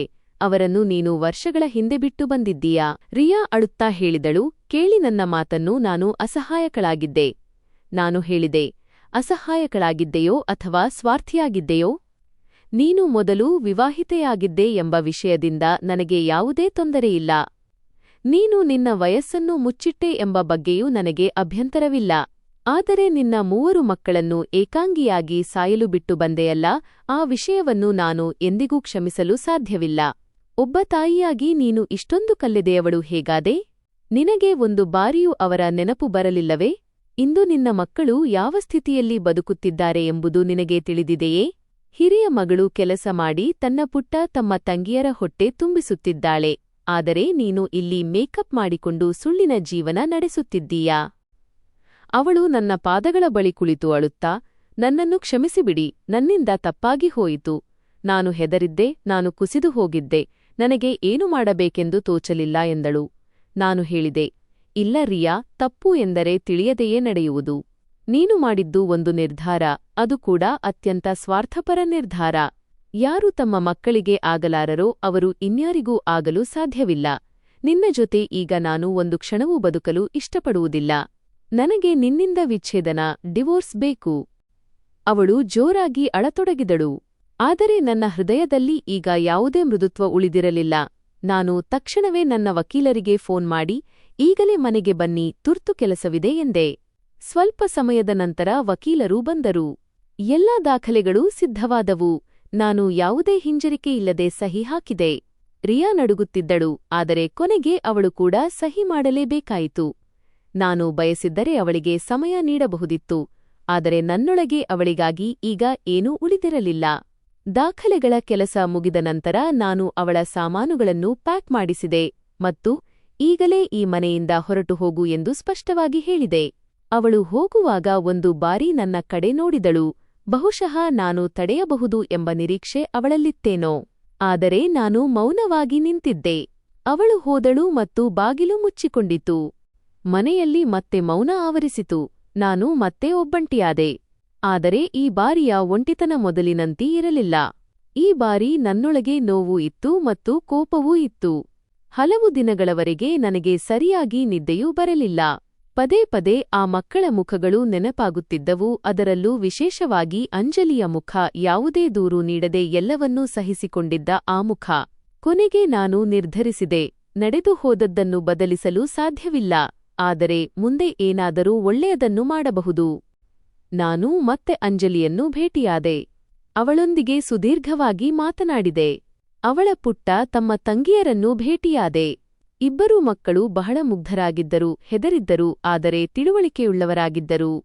ನಾನು ಕೆಲವು ಜನರೊಂದಿಗೆ ಮಾತನಾಡಿ ಅವರನ್ನು ಒಂದು ಒಳ್ಳೆಯ ಆಶ್ರಮಕ್ಕೆ ಸ್ಥಳಾಂತರಿಸಿದೆ. ಅಲ್ಲಿ ಓದು, ವಸತಿ, ಊಟ ಎಲ್ಲಾ ವ್ಯವಸ್ಥೆಗಳಿದ್ದವು. ಇಬ್ಬರು ಪುಟ್ಟ ಮಕ್ಕಳು ಅಲ್ಲೇ ವಾಸಿಸುತ್ತಾ ಶಾಲೆಗೆ ಹೋಗಲು ಶುರು ಮಾಡಿದರು. ಅಂಜಲಿ ಹೇಳಿದಳು ತಾನು ಕೆಲಸ ಮುಂದುವರಿಸುವುದಾಗಿ, ಏಕೆಂದರೆ ಅವಳಿಗೆ ಸ್ವಂತ ಕಾಲ ಮೇಲೆ ನಿಲ್ಲುವ ಆಸೆಯಿತ್ತು. ನಾನು ಅವಳ ಕೆಲಸ ಬಿಡಿಸಲಿಲ್ಲ, ಆದರೆ ಅವಳಿಗೂ ಅದೇ ಆಶ್ರಮದಲ್ಲಿ ವಸತಿ ವ್ಯವಸ್ಥೆ ಮಾಡಿಸಿದೆ. ಇದರಿಂದ ಅವಳಿಗೆ ಸುರಕ್ಷಿತವಾದ ಜಾಗ ಸಿಕ್ಕಂತಾಯಿತು. ನನ್ನಿಂದ ಎಷ್ಟು ಸಾಧ್ಯವೋ ಅಷ್ಟು ಮಾಡಿದೆ. ಶಾಲಾ ಫೀಸ್ ಕಟ್ಟಿದೆ, ಬಟ್ಟೆ ಕೊಡಿಸಿದೆ, ಪುಸ್ತಕ ಕೊಡಿಸಿದೆ ಮತ್ತು ಕಾಲಕಾಲಕ್ಕೆ ಹೋಗಿ ಅವರನ್ನು ಭೇಟಿಯಾಗುತ್ತಿದ್ದೆ. ನಾನು ಅಲ್ಲಿಗೆ ಹೋದಾಗಲೆಲ್ಲ ಇಬ್ಬರು ಪುಟ್ಟ ಮಕ್ಕಳು ಓಡಿಬಂದು ನನ್ನನ್ನು ಅಪ್ಪಿಕೊಳ್ಳುತ್ತಿದ್ದರು ಮತ್ತು ಅಂಜಲಿ ಮುಗುಳ್ನಗುತ್ತಾ ನೀರು ಕೊಡುತ್ತಿದ್ದಳು. ಆಗ ನನಗನ್ನಿಸುತ್ತಿತ್ತು, ಜೀವನವು ಸಂಪೂರ್ಣವಾಗಿ ಕೆಟ್ಟದ್ದಲ್ಲ ಎಂದು. ಯಾವುದೋ ಒಂದು ಒಳ್ಳೆಯದು ಇನ್ನೂ ಉಳಿದಿರುತ್ತದೆ. ಯಾವುದೇ ಮನುಷ್ಯ ತನ್ನ ಮಕ್ಕಳ ಬಗ್ಗೆಯೂ ಯೋಚಿಸದಷ್ಟು ಸ್ವಾರ್ಥಿಯಾಗಲು ಹೇಗೆ ಸಾಧ್ಯ ಎಂದು ನಾನು ಕೆಲವೊಮ್ಮೆ ಯೋಚಿಸುತ್ತೇನೆ. ನಂತರ ಅರ್ಥವಾಗುತ್ತದೆ, ಈ ಜಗತ್ತಿನಲ್ಲಿ ಕೆಲವು ಜನರು ಕೇವಲ ತಮ್ಮನ್ನು ಮಾತ್ರ ಪ್ರೀತಿಸುತ್ತಾರೆ. ಅವರಿಗೆ ಸಂಬಂಧಗಳ ಬೆಲೆ ತಿಳಿದಿರುವುದಿಲ್ಲ. ಆದರೆ ರಕ್ತದ ಸಂಬಂಧವಿಲ್ಲದಿದ್ದರೂ ಜೊತೆ ನೀಡುವಂತಹ ಜನರೂ ಇರುತ್ತಾರೆ. ನಾನು ಆ ಘಟನೆಯನ್ನು ಮರೆಯಲು ಬಯಸಿದ್ದೆ, ಆದರೆ ಅದು ನನ್ನ ಜೀವನದ ಒಂದು ದೊಡ್ಡ ಪಾಠವಾಗಿತ್ತು. ಈಗ ನಾನು ಮೊದಲಿಗಿಂತ ಹೆಚ್ಚು ತಿಳುವಳಿಕೆಯುಳ್ಳವನಾಗಿದ್ದೆ. ನಾನು ಇಂದಿಗೂ ಆ ಮಕ್ಕಳ ಬಳಿ ಹೋಗುತ್ತೇನೆ, ಅವರನ್ನು ಭೇಟಿಯಾಗುತ್ತೇನೆ, ಅವರ ವಿದ್ಯಾಭ್ಯಾಸದ ಬಗ್ಗೆ ವಿಚಾರಿಸುತ್ತೇನೆ, ಅವರ ಜೊತೆ ಕುಳಿತು ಊಟ ಮಾಡುತ್ತೇನೆ. ಅವರು ನಗುತ್ತಿರುವುದನ್ನು ನೋಡಿದಾಗ ನನ್ನ ಮನಸ್ಸಿಗೆ ನೆಮ್ಮದಿ ಸಿಗುತ್ತದೆ. ನನ್ನ ಜೀವನ ಈಗ ಶಾಂತವಾಗಿದೆ. ನಾನು ಕೆಲಸ ಮಾಡುತ್ತೇನೆ, ಮನೆಗೆ ಬರುತ್ತೇನೆ ಮತ್ತು ನೆಮ್ಮದಿಯಿಂದ ಬದುಕುತ್ತೇನೆ. ನೋವು ನನ್ನನ್ನು ಬದಲಿಸಿದೆ ನಿಜ, ಆದರೆ ನನ್ನನ್ನು ಮುರಿದಿಲ್ಲ. ಈಗ ನಾನು ಸಂತೋಷವಾಗಿದ್ದೇನೆ ಮತ್ತು ಎಲ್ಲದಕ್ಕಿಂತ ಹೆಚ್ಚಾಗಿ ನಾನು ಸುಳ್ಳಿನಿಂದ ದೂರವಿದ್ದೇನೆ. ಗೆಳೆಯರೇ, ನಮ್ಮ ಈ ಕಥೆ ನಿಮಗಿಷ್ಟವಾಗಿದೆ ಎಂದು ಭಾವಿಸುತ್ತೇನೆ. ಕಥೆ ಇಷ್ಟವಾಗಿದ್ದರೆ ವಿಡಿಯೋವನ್ನು ಲೈಕ್ ಮಾಡಿ. ಚಾನೆಲ್ಗೆ ಹೊಸಬರಾಗಿದ್ದರೆ ಚಾನೆಲ್ ಅನ್ನು ಸಬ್ಸ್ಕ್ರೈಬ್ ಮಾಡಿ ಮತ್ತು ನೋಟಿಫಿಕೇಷನ್ ಬೆಲ್ ಅನ್ನು ಒತ್ತಲು ಮರೆಯಬೇಡಿ. ಇದರಿಂದ ಮುಂದಿನ ಅಪ್ಡೇಟ್ ನಿಮಗೆ ಮೊದಲು ತಲುಪುತ್ತದೆ.